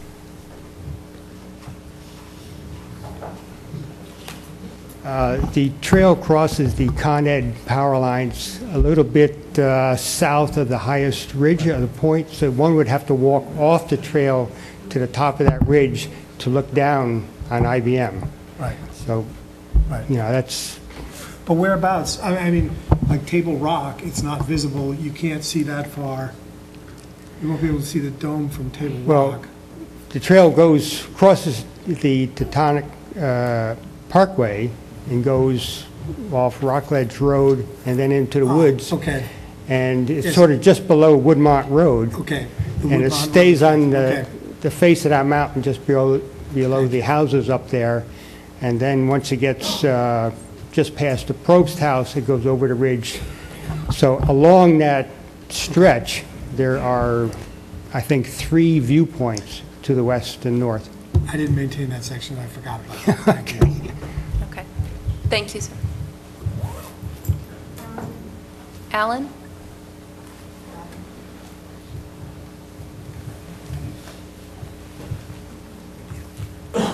Good evening. Just want to clarify a few things to the board. I think there was a misconception as to my opposition or whether I'm in favor of this project. I'm not opposed to the development. And I do agree with a lot of what Bill Green said, but not all of it. I think this location is severely flawed. If you push this project back off of 52, does that provide us any additional, does it alleviate the issue that the landowner next to them have? Does it produce any type of savings when it comes to water? So I believe that the site's flawed. I think putting the facility closer to 84 and away from residential, historical, and commercial areas would be preferable. I am not a traffic engineer, but I have strong reservations regarding the traffic estimates. I don't believe that this site, and hearing the developer's estimation of all the use, will create the level of traffic that was presented to the public. Lack of sidewalks into the commercial and the eating establishments and a safe way to cross 52 with the board's, with the development projects that are in front of this board should be a strong consideration for the developer to either put in sidewalks all the way to the crosswalk across the front of John Jay, or make it a requirement that that light be turned back on so that the people that are using this site can cross 52 in a safe manner. We are definitely, as Brendan mentioned earlier, we are requesting that the light be turned back on and that there be a formal crossing over 52. If that light is not turned on, then what's the backup plan? But if it's not turned on, that means it doesn't meet the requirements or the volume to have it turned back on, so we would... So my concern about the pedestrians still crossing 52 is still there. So they would have to walk down to the edge of their property on Auditorium Drive, where they've agreed to put in sidewalks. From that point, across the front of John Jay is grass, and it's sloped, and there's a fence. So you're in between 52 and a sloped grass walkway for people to then cross over the street. So that safety concern still exists if that light doesn't get turned back on. What's the status of the opening of the South Road access? Because, as Mike mentioned, that could alleviate a lot of the concerns of the people that live As Scott on said, I that think it's side. still being negotiated. I don't That is believe it. correct, with Okay. IBM, yes. So we negotiate that with IBM. They say that's great. And to Mike's point, we have 30 buses. IBM's not going to want 30 buses parking on their property because the town is going to take over that road, I assume. Right, and I wasn't saying that that's where they would park. I'm But you saying made the point that... the road down to IBM, you still don't get back on IBM property. That's what I was saying. Okay. I wasn't saying 8 buses. I go stand park on corrected. I think that access point back to 84, which was a primary driver of the location, that it be easily accessible in the northeast, should be a prerequisite to this project getting approved. Steve talked about the buses. I umpire baseball. At every game, there are 2 buses. Even in their proposal, they show us a bus, a coach bus with a team getting off that bus. If you have 6 to 8 fields, irregardless of what the applicant is saying, there will be bus traffic. And you can tell all the bus drivers in the world not to drive off the site. I think they need to expand and have specific bus parking on the back of the site and make sure that they're not idling with diesel during the winter months in the foul weather, because that's one of the advantages of having a dome, that they can play in foul weather. So I think there should be some type of restriction on whether these buses can idle. What has been discussed and agreed upon with the Town of East Fishkill Recreation Department and Wappinger Central School District for use of this facility at either a reduced rate or free? It's great that it's going to be built, but how are they going to be able to afford to use it when parents are strapped right now to either provide uniforms, get their kids to games, buy equipment, and possibly rent a school bus to take them to a facility? So I think that we should know more about what that agreement will look like if we're going to slap this right in the middle of our residential neighborhood. Something that troubled me in watching the TV shows. Isn't this industrial? Well, across the street, I just want to clarify. I understand there's residential It's a across the street, commercial but this is an industrial site, zone. correct. Okay. But it's surrounded by residential, including a historic site, historical district. In watching the most recent planning board meetings, a discussion took place about changing a site plan, which was approved after public hearings, that had to do with screening. What protects the public from changes to this site plan, even if it's only plantings, without another public hearing? So they build this facility, they don't do some of the things, or they come back to the board and say, well, we didn't really think that that was necessary, so we're not going to do it. And then the planning board makes the decision to allow that change without a public hearing. That's a fair question. The planning board does have some discretion to make what are termed minor site plan modifications without a public hearing process, but anything that would be deemed significant, and I know which one you're speaking of that has not been decided yet. I understand. We would have to go back into a public hearing if it was a significant change to the plan. What defines a significant or minor? It's the decision of It's the board. discretion of the board. Yes, it is. Okay. At the last public hearing, residents in the Wikipedia hamlet asked for a visual impact of what this dome would look like from the south side of the site. I did not see that. Okay. The board specifically asked them to provide those renderings. And then just lastly, somebody made the comment earlier tonight that the town will be providing services, i.e. water and sewer. If they cannot get water and sewer through the town, where on this site are they going to be providing for septic, or are they going to tap into the IBM wastewater system? They're required to have municipal services, so it will be from the The plan is the IBM sewer. Okay. So is there any prerequisite for them to tap into it? Who's paying for it? Who will monitor it? Who will maintain it? It'll be a town-owned system. Okay. There'll be a district form not only to serve the dome, but that whole corridor. Okay. That's good news. And including the school as well. That's good news. Thank you for your time. Yes, Mike? I want to go back to your point about people crossing the road. Where do you see them crossing the road and for what? If they're in sight and they want to go get a slice of pizza, they're going to walk out onto 52 and cross. Whether they cross in front of the bank, they cross in front of Zamario's, they cross in front of the Spot, wherever they can run across the road without getting hit by a car. Okay. Before they would walk down to the light where they're can actually cross with some level of safety. You understand there's also a couple restaurants in the dome. I was told that there's one food service facility. Is it one or two? There'll be snack concessions and a main food restaurant area. Okay, thank you. Thank you, sir. Thank you. Who's our next name on the list? Excuse me, not what? Who is our? Bob?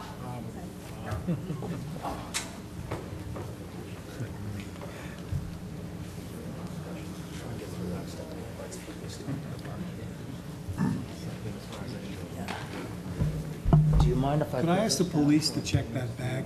I just don't want to damage your computer. Sorry. Stephen, get it up right here. Hi, my name is Bob Wilbarg. I'm the one who probably, I just got a memo from Mr. Frioli's lawyer tonight regarding some comments, probably in a response to an email that I had sent to John Hickman. First, I'd like to apologize, I guess, for including the contempt of court that I thought was Mr. Frioli. It involved a Frioli. It involved air structures in Russia. And I just assumed those two things were coincidental enough that it was the same person. I apologize.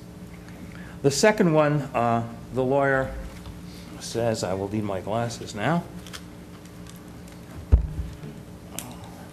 The second one involves what I infer to here is a little fraud. In the lawyer's response, he says, a Google search of Asadi might also result in a link to the 1992 Appellate Division decision, Bank of New York versus Asadi. This case did actually involve Asadi and Mr. Frioli, but any reasonable understanding of what transpired, combined perhaps with a bit more than a layman's understanding of legal matters, confirms that Mr. Asadi nor Frioli did anything fraudulent. That's correct. That case, and I can answer that specifically, having some background in what that was. Right. I was going to read what the court said, if you didn't mind, because I got the transcript. Well, I can tell you what it was. Someone put a stop payment on a check that was deposited into an Asadi account. That's correct. Asadi had already moved the money outside of the bank. Eventually, the person who put the stop payment on their own check reversed that stop payment and made the check good. That's because they fixed the dome after it collapsed. Okay, no. That's what it says in here. It says the dome collapsed.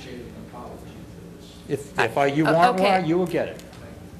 Okay. But Bob, I want to be very specific. That court case had nothing to do with the dome. It had to do with a monetary transaction within the Bank of New York, and it was, although the Asadi account was named, the Asadi account was not in the wrong. It was actually the person who wrote the check and then put a stop payment on it inappropriately that was in the wrong and eventually did make it whole. Okay.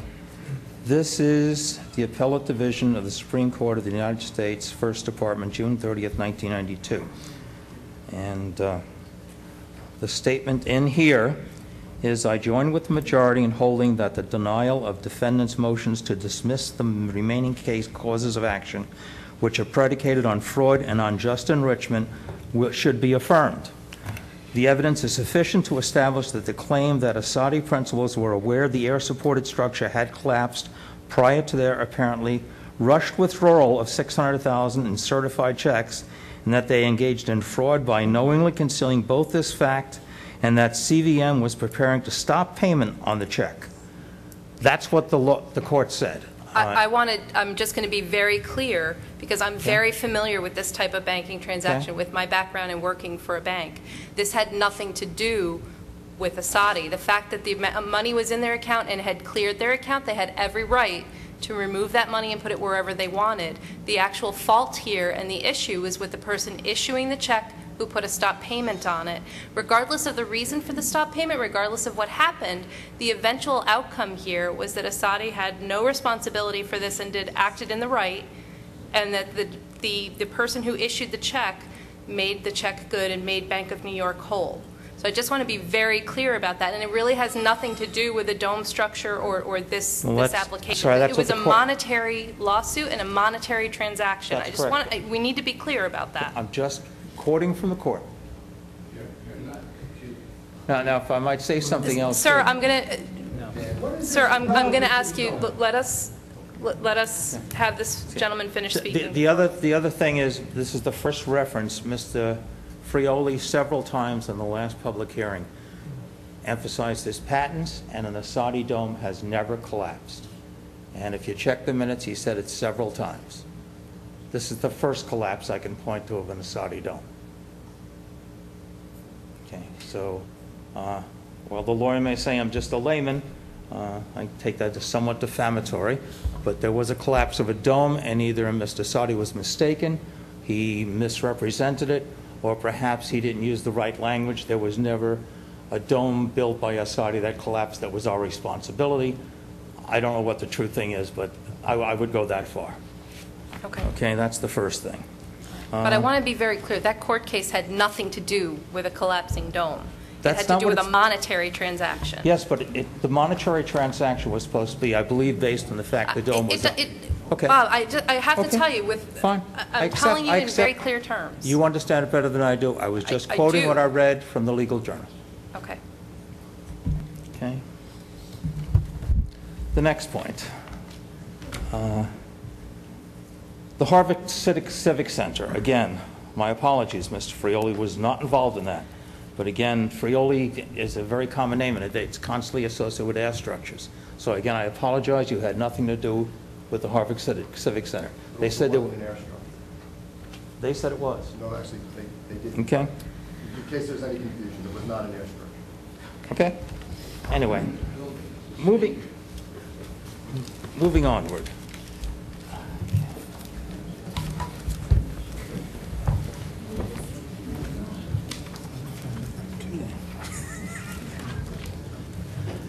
The Dallas Cowboys facility was not built by Asadi. It did collapse as the result of unusual weather conditions. Mr. Asadi, I believe, and again, this is from memory, so it could be quite wrong, I believe said the structure will be guaranteed to 90 miles per hour. Now, I don't know if that's sustained winds, swirling winds, microbursts, tornadoes, but the Dallas facility came down because of that kind of weather. The Hartford facility came down because of uneven snow load. Now, That's not an air structure again. I just want to... that's fine. It has nothing to do with it. Okay. But Okay, all right, folks in the audience, I'm just going to ask, and the applicant, if I could just, let's allow this person to finish As I speaking. understand it, be it an air structure or not, it was designed to sustain a snow load evenly distributed across the top end. I've got a printout with all of the specifications and how they designed it and built it. The problem is when you get light drifting snow, wind blows from one side, this side becomes light, this side becomes heavy. That's what caused the instability. Down came the structure, whatever it was. The same thing is related to the Dallas Cowboys training facility when it came down. It was a swirling wind likened to a tornado, and it just rips these domes apart.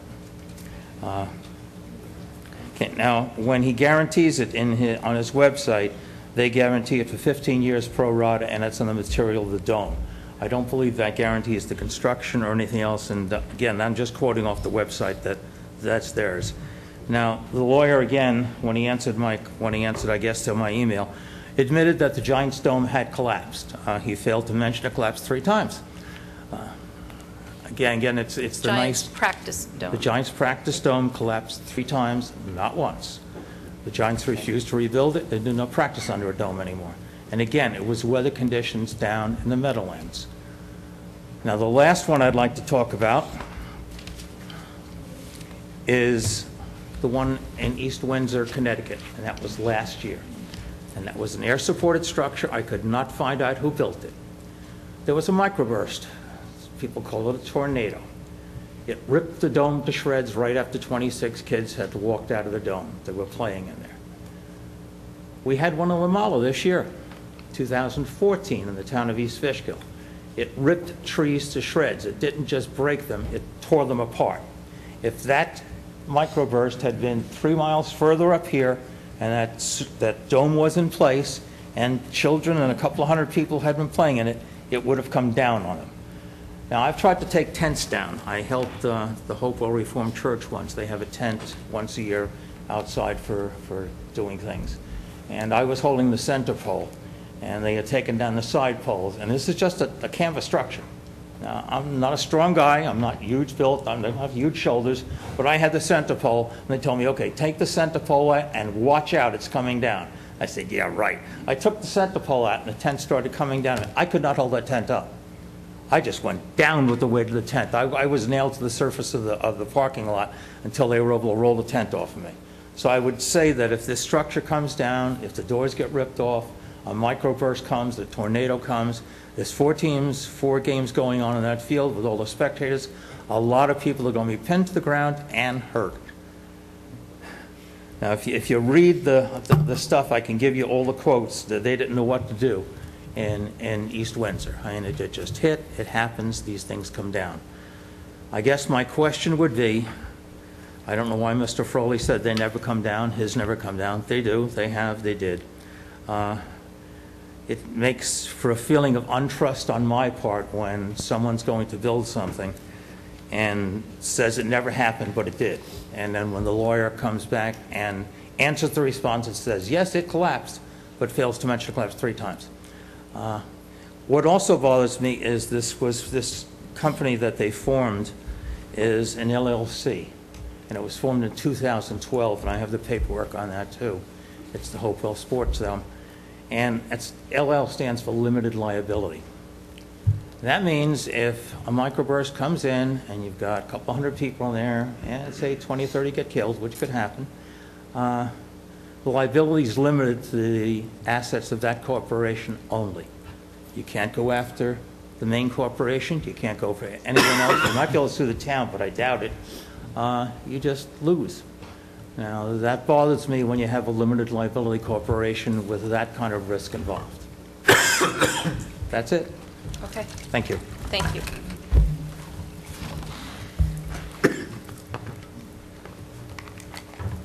I'll ask the applicant to come back after.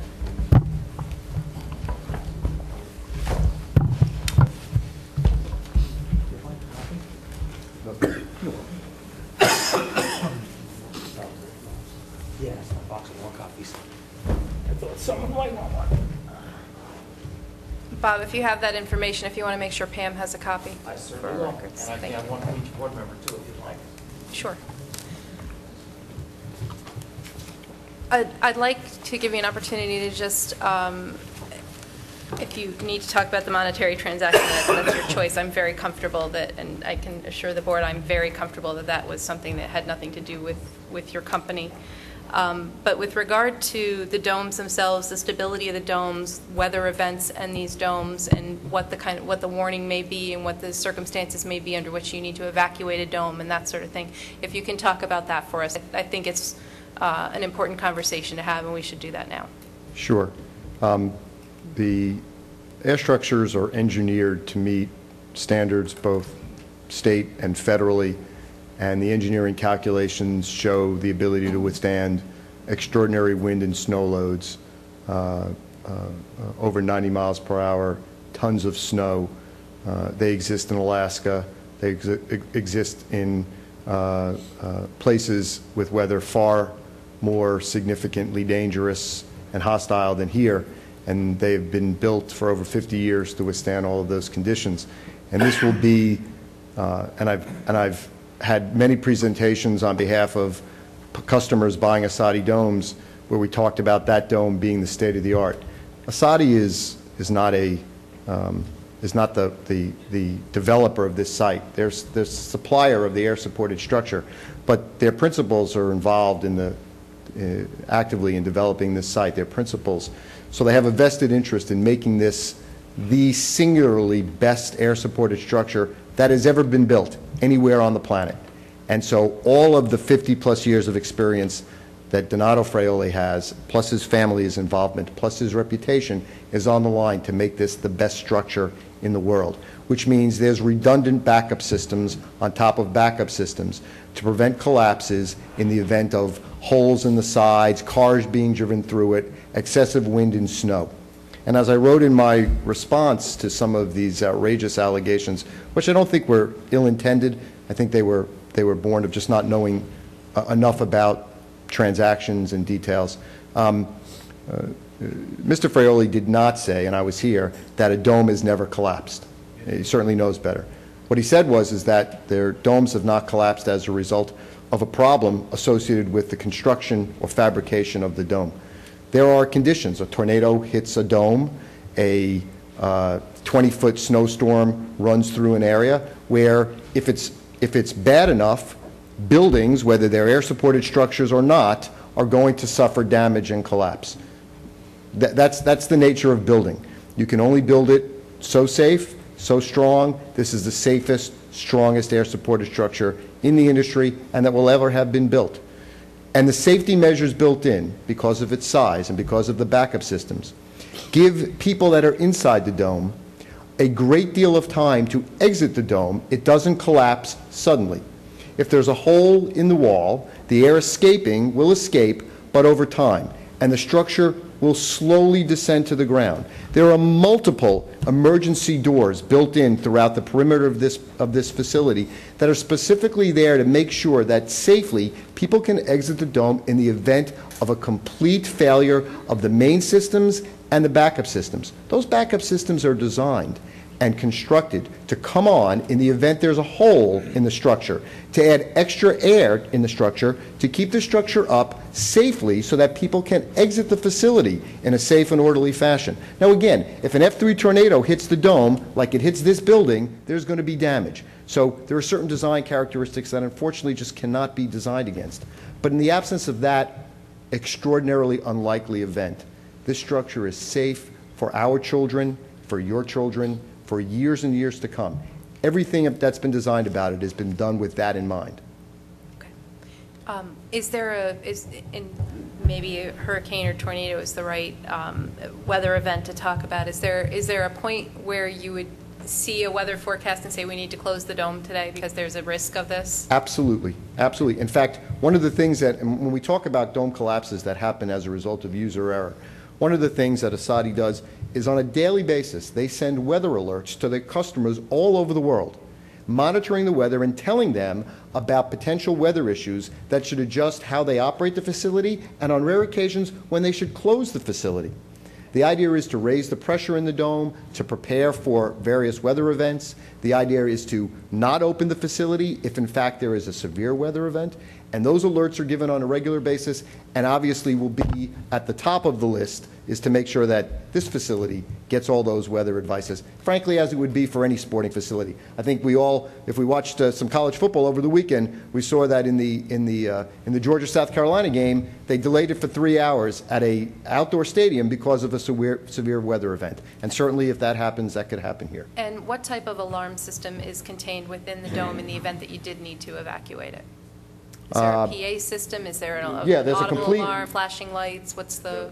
All of those. There's flashing lights, there's an alarm PA system to announce any emergencies, and multiple security personnel on site at all times that the building is occupied. Okay. It's a large structure.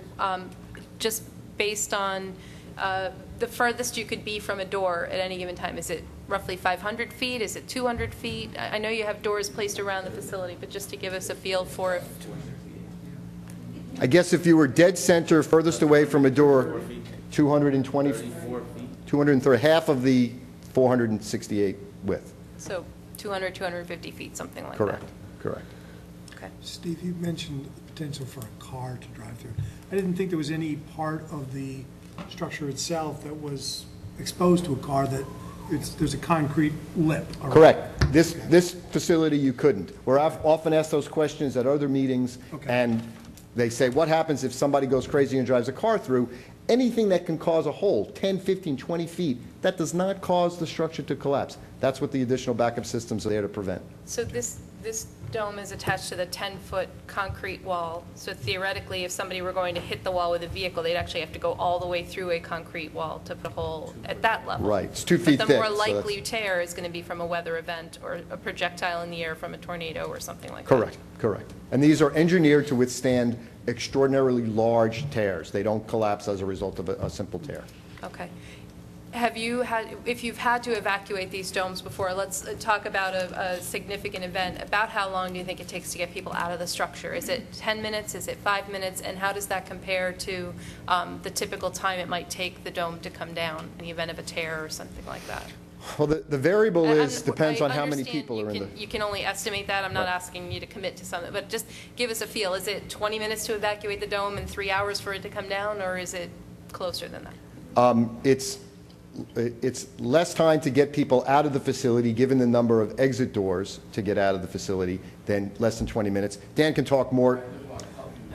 True or false, all you got to do is get to the superstructure.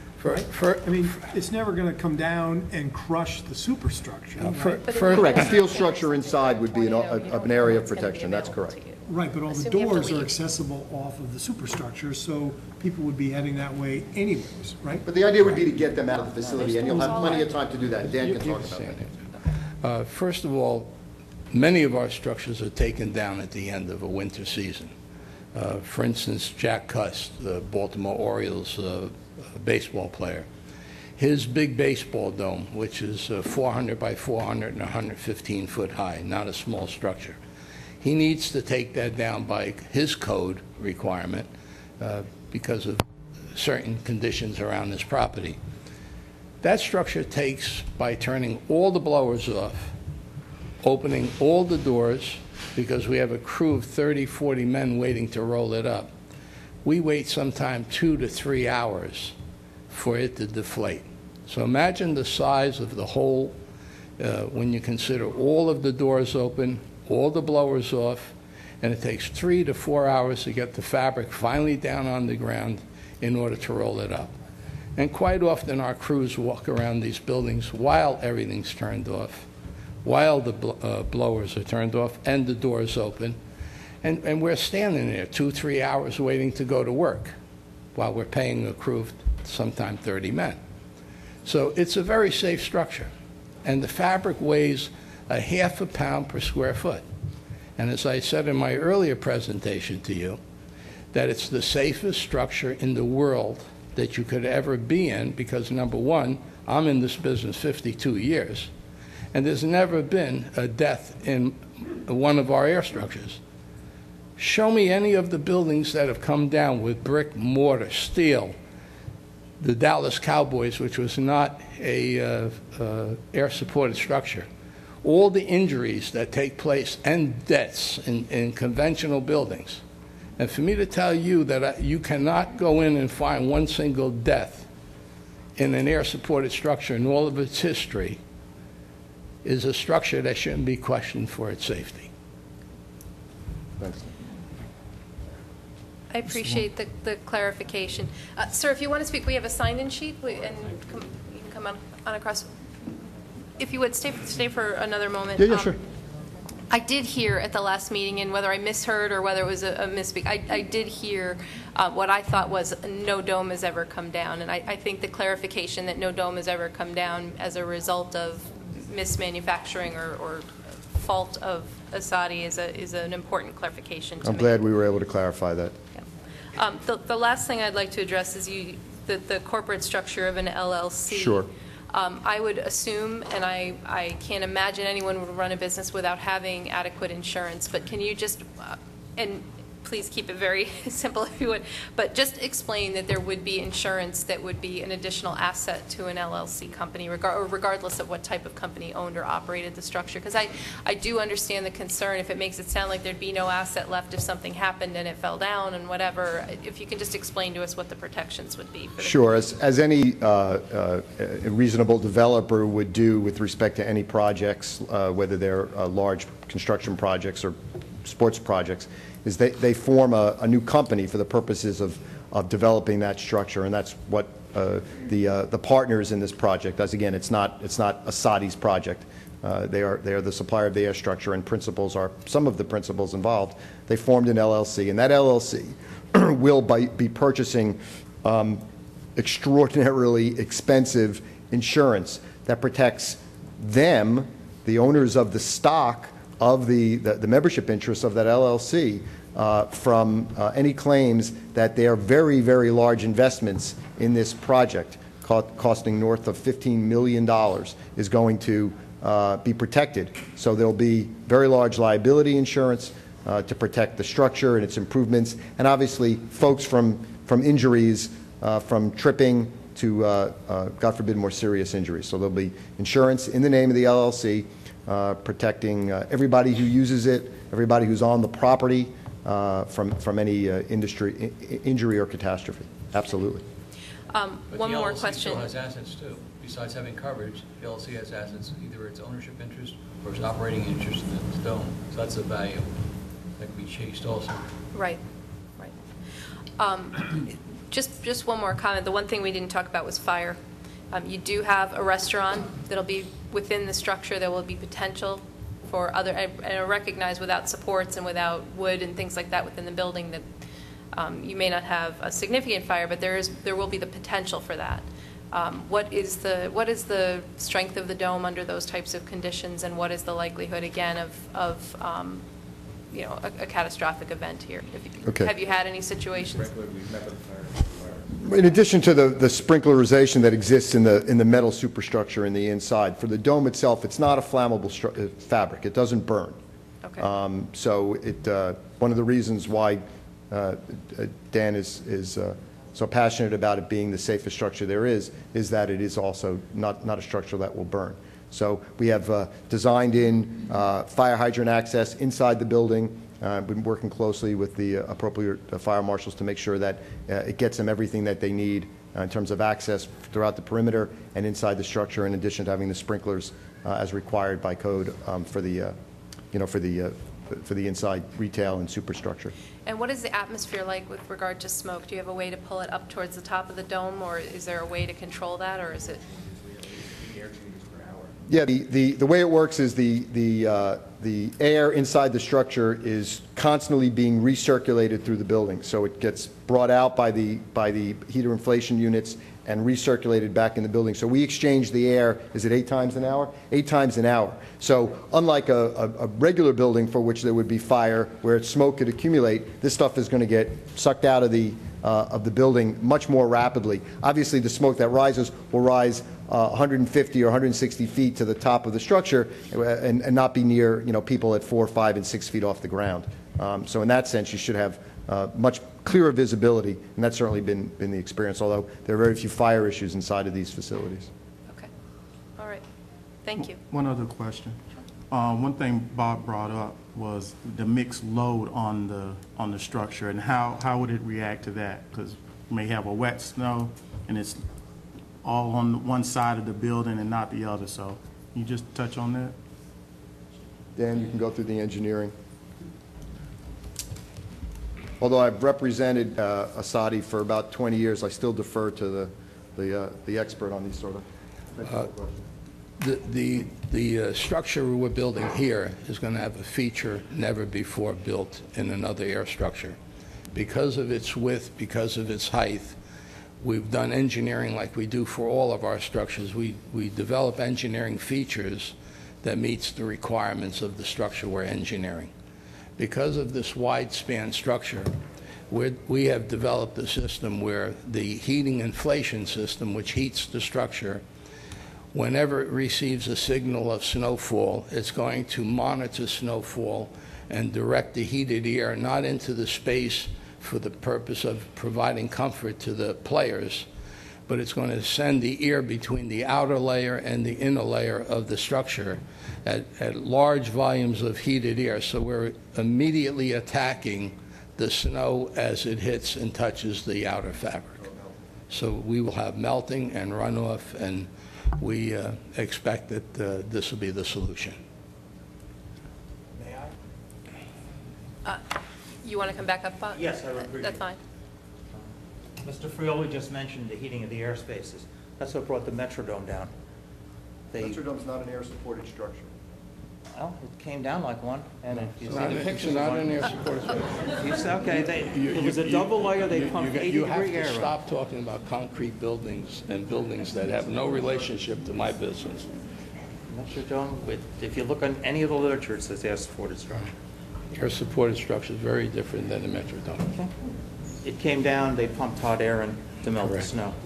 And they continued to build other Metrodomes. And No different than when permanent homes and other structures that have collapsed from snow that did not prevent us from continuing to build communities.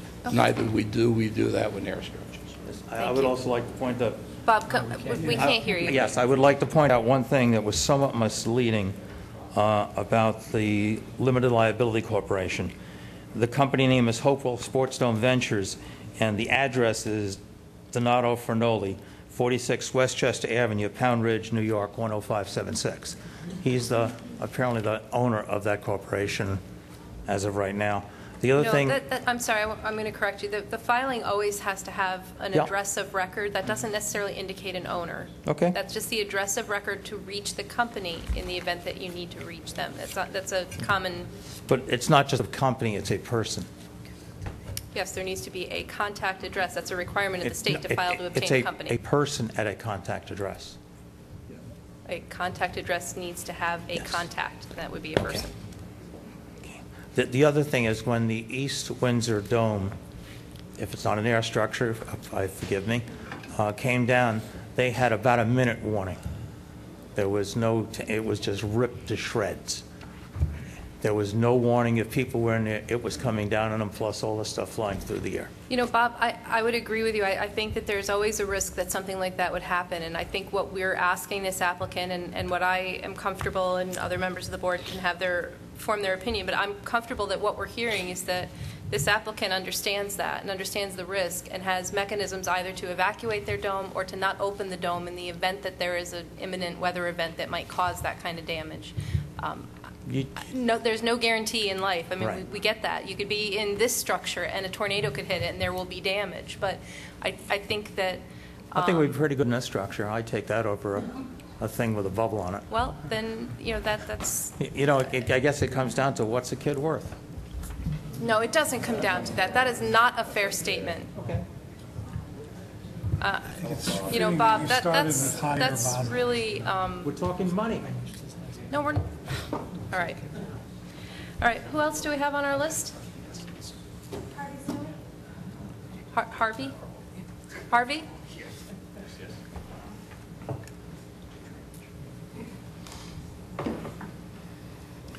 Hi, my name is Harvey Seeley. We live on Rothel Drive across the street from the new dome. We're not opposed to the new dome.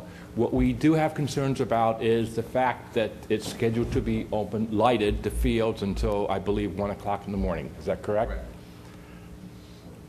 That means the furthest field, the nearest field to our house is going to light our house also, I'm sure. I think. All right, well, Okay. let's allow this gentleman to finish his comments, and then I'll have you come up and address them. That's the one thing, and I believe in the town of Fishkill, or East Fishkill, there's an ordinance that 11 o'clock, the lights have to be turned off, if I'm not mistaken. But anyway, why is the exception to the dome?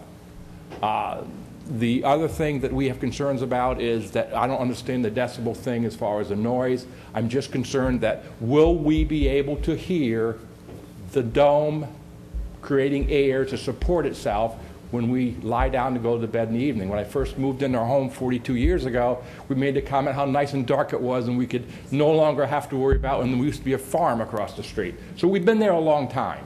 And we just have concerns that this, you know, not that we're opposed to it, but there may be some things that could be done to make it more livable for those of us who have been living there so long. Right. We did a couple of things. The original, and I'm not going to tell you you'll never hear anything because no one knows. Know until it's there. Yeah. Right. The original air handlers were going to be in front of the building, so closer to Route 52. They're now placed behind the building. There's also, and to the point of the discussion this evening, there's also town requirements for how much noise can actually exit your property at any given time. And so they're going to need to meet those requirements with whatever equipment that they buy. And is that amount of noise that's allowable, would that be enough to be heard in the middle of the night? See, I don't understand what all that means. Yeah, and Michelle, I'm just trying to, if we can quantify the decibel level permitted at the edge of property, and then how far away you might hear that decibel level, that would help us. If we can quantify the level of the decibel, we can compare it to a sound, so we could say that would sound like a whisper, or that would sound like a car drive. We could do that if we get the decibel levels for you, and we'll try to get that information. All right, so, yeah, okay. And I think what we should assume is that it's whatever the loudest it would be permitted to be at the edge of the property. And let's equate that to here's what it would sound like at the edge of the property, and then if you were 100 feet away or 200 feet away, and we'll go from there. We'll have that for our next discussion. Okay, all right, fine. And the last thing is that the sewage system that's going to be, I believe they said the town is going to supply a sewage system for the project? What that means is, go ahead, Scott. Well, we're going to supply the collection system, and the collection system would discharge into the IBM sewer plant that exists today. That's It's not a town sewer system that's going to be, the town will provide piping and stuff and get rid of the sewage for you. The collection system would be owned by the town, that's the piping, but the treatment system's owned by IBM. I'm assuming the town doesn't do that for free. No, there'll be a district form, and there'll be charges for that, yes. Oh, okay. Yes. Okay, thank you. Thank you. And so you'll let us know at the next meeting whether about decimal system. Oh, yes. The part about the lights, right. Is that? I'll ask the applicant to come up and we'll address that. And Michelle, I think we need to double check code, and just I wasn't aware if there was a time limit for having outdoor lights on at night. The 1 o'clock is just for the inside of the dome. The outdoor lights are off at 11 o'clock. So the dorm would still likely glow if the lights are on inside? There'd be a diffuse inside. glow, but it's not outdoor lighting light. And of course, the design of these lights is now done so that there's minimal diffusion from those lights, the outdoor. And I'm sorry, just folks from the audience, we were hearing a lot of conversation again. I just asked, we're picking that up on our mics. I just want to add that I personally went to the Danbury Sports Facility about a month and a half ago with a light meter myself, and there were 0-foot candles. When you walked 6 inches, you could put it 6 inches away from the dome. Even though you can see the dome, it did not emit any light beyond the dome at all. So I experienced that firsthand, and anyone that in question about light emission from a dome is more than welcome to go there and do the same thing. I mean, there are 0-foot candles coming outside of that dome. So it's visible, but it's not casting light. It's visible, but light. it's not casting, correct. You know, on the sound question, based on the location and the size of these units, and we'll get you the backup data, people on the other side of our parking lot aren't going to be able to hear the HVAC system fans that are running, not to mention people on the other side of Route 52. There will be no sound bleed to any of the residential neighborhoods based on the location and also based on the size of these units. You simply won't be able to hear them. Okay. While that may be the air handling units, it wouldn't necessarily be sports teams playing on an outdoor field, just to be clear. I thought you were asking about the air. No, the noise from that. I expect noise from the softball. You live at the soccer complex. Correct. Okay. Thank you. Anthony?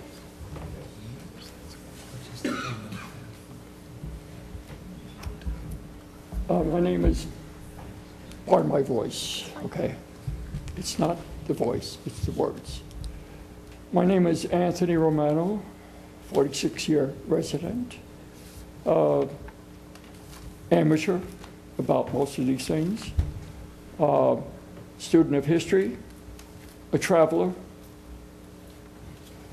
All right, let's look at history. It's fascinating to hear about all these, the structure, architecture, all of it. I think about the Roman arch, which was done without mortar. It just, the way they were able to place all these blocks without any mortar. And they still stand, the aqueducts, they still stand. Secondly, as a traveler, I used to call on colleges. And in Illinois, the University of Illinois built a dome, not air, but it was a clamshell. And all the force was on the edge of the clamshell. that bottom part and the top. Didn't have to have any other structure but that. Simple, seemed to work, still works. One other thing, this presentation. In this age of technology, when we see computer-generated generation in movies, you see something happening, someone flying or fire or whatever, in a 3D presentation. That is not adequate. You could have just as well shown something that really shows airflow and whatever else. That's amateurs. That's all I have to say. Thank you. Do we have anyone else who would like to speak for or against the Hopewell Sports Dome site plan? If you'd like to come on back up, that's fine. We just ask you give us your name again for our records so we can keep track. Stephen Franzen, F-R-A-N-Z-E-N. Thank you, Stephen. It's a direct question. The sewage collection, ship it up to the IBM plant. Who's paying for this? I mean, People Lake community kind of feel a little burnt because many years ago we brought water pipes down 52 and we were told we were going to get water, and we're still waiting for it. So whether that was misrepresented or we were misled, I don't know. But as far as the sewage goes, it seems like the town's offering these people sewage out of our pockets. I mean, I'm sure down the road you're going to start charging them for using it, but it's going to come out of our pockets. I don't have to an give answer them for what the sewage. initial funding is to install the The way that works is that a district is formed, and Right. it's just those people in the district that pay for that sewer. including the initial installation. Same as any other districts in the town, water or sewer. Well, anytime, even when you create a new law, it comes out of our pockets to enforce that law, just to write the law. Here we're creating a sewage district just for these people. Right, but even those expenses are charged to the district. Legal expenses, engineering expenses, all those expenses are charged to that district. All the out-of-pocket. All out of pocket's out of someone else's pocket, not ours. That's correct. All right. And as for that gentleman's concerns on the dome, human nature, when it comes to sports, especially kids' sports, and I've witnessed this for many years. The Seelys witnessed it this summer with me, especially with the soccer fields. So I can sit on my deck and watch all the soccer games I want all summer. But when you're watching lightning storms and thunderstorms coming out of the west to the east, and everybody plays until lightning hits the field. This year, lightning hit the northern part of his property. And that's when people decided it was time to evacuate the fields. The town's been damn lucky with that soccer field. I'm surprised no one's been killed by lightning on that field yet. Shocked. Even with my kids when they used to play softball, I had to pull my kid off the field, and the coach belittled me when I did it. I'm like, I'm sorry, that's lightning, you're going home. So I know his concerns, I feel them. Maybe it is time to put the kids under the dome. But but as far as the traffic concerns, you keep saying we're providing a service to the community, but when you hear the numbers, the millions of dollars to build this, they have plans to bring people from out of state here to support the amount of money that's going to, if they want to make a profit on it. There ain't no way in heck John Jay, Ketchum is going to support that, especially when we already have all our own fields here. So, the sewage is my concern, and the flooding and the traffic. Thank you. Okay, thank you. Is there anyone else who'd like to speak or come back to the podium? Okay, if you want to come back up. Thank you. And I understand you're in front of the town board at their next meeting at the end of September, That's correct. and you have your special permit applications and the discussion of the zoning change that you expect to resolve at that meeting? Yes, that's what we're hoping to do. Okay, so We have an October 7th meeting or an October 21st meeting. October 7th, please. Do I have a motion to adjourn the Hopewell Sports Dome public hearing to October 7th? So moved. Second. Second. All in favor? Aye. So members of the public, again, we thank you for your comment. If you're here for the Sports Dome, the next time this will be on our agenda will be at our next meeting, October 7th. Thank you all very much. Thank you very much. We'll allow just a few minutes here. We'll as folks leave and come in. But our next agenda item will be the Hopewell Animal Hospital. So we'll give you a few minutes to get set up for that.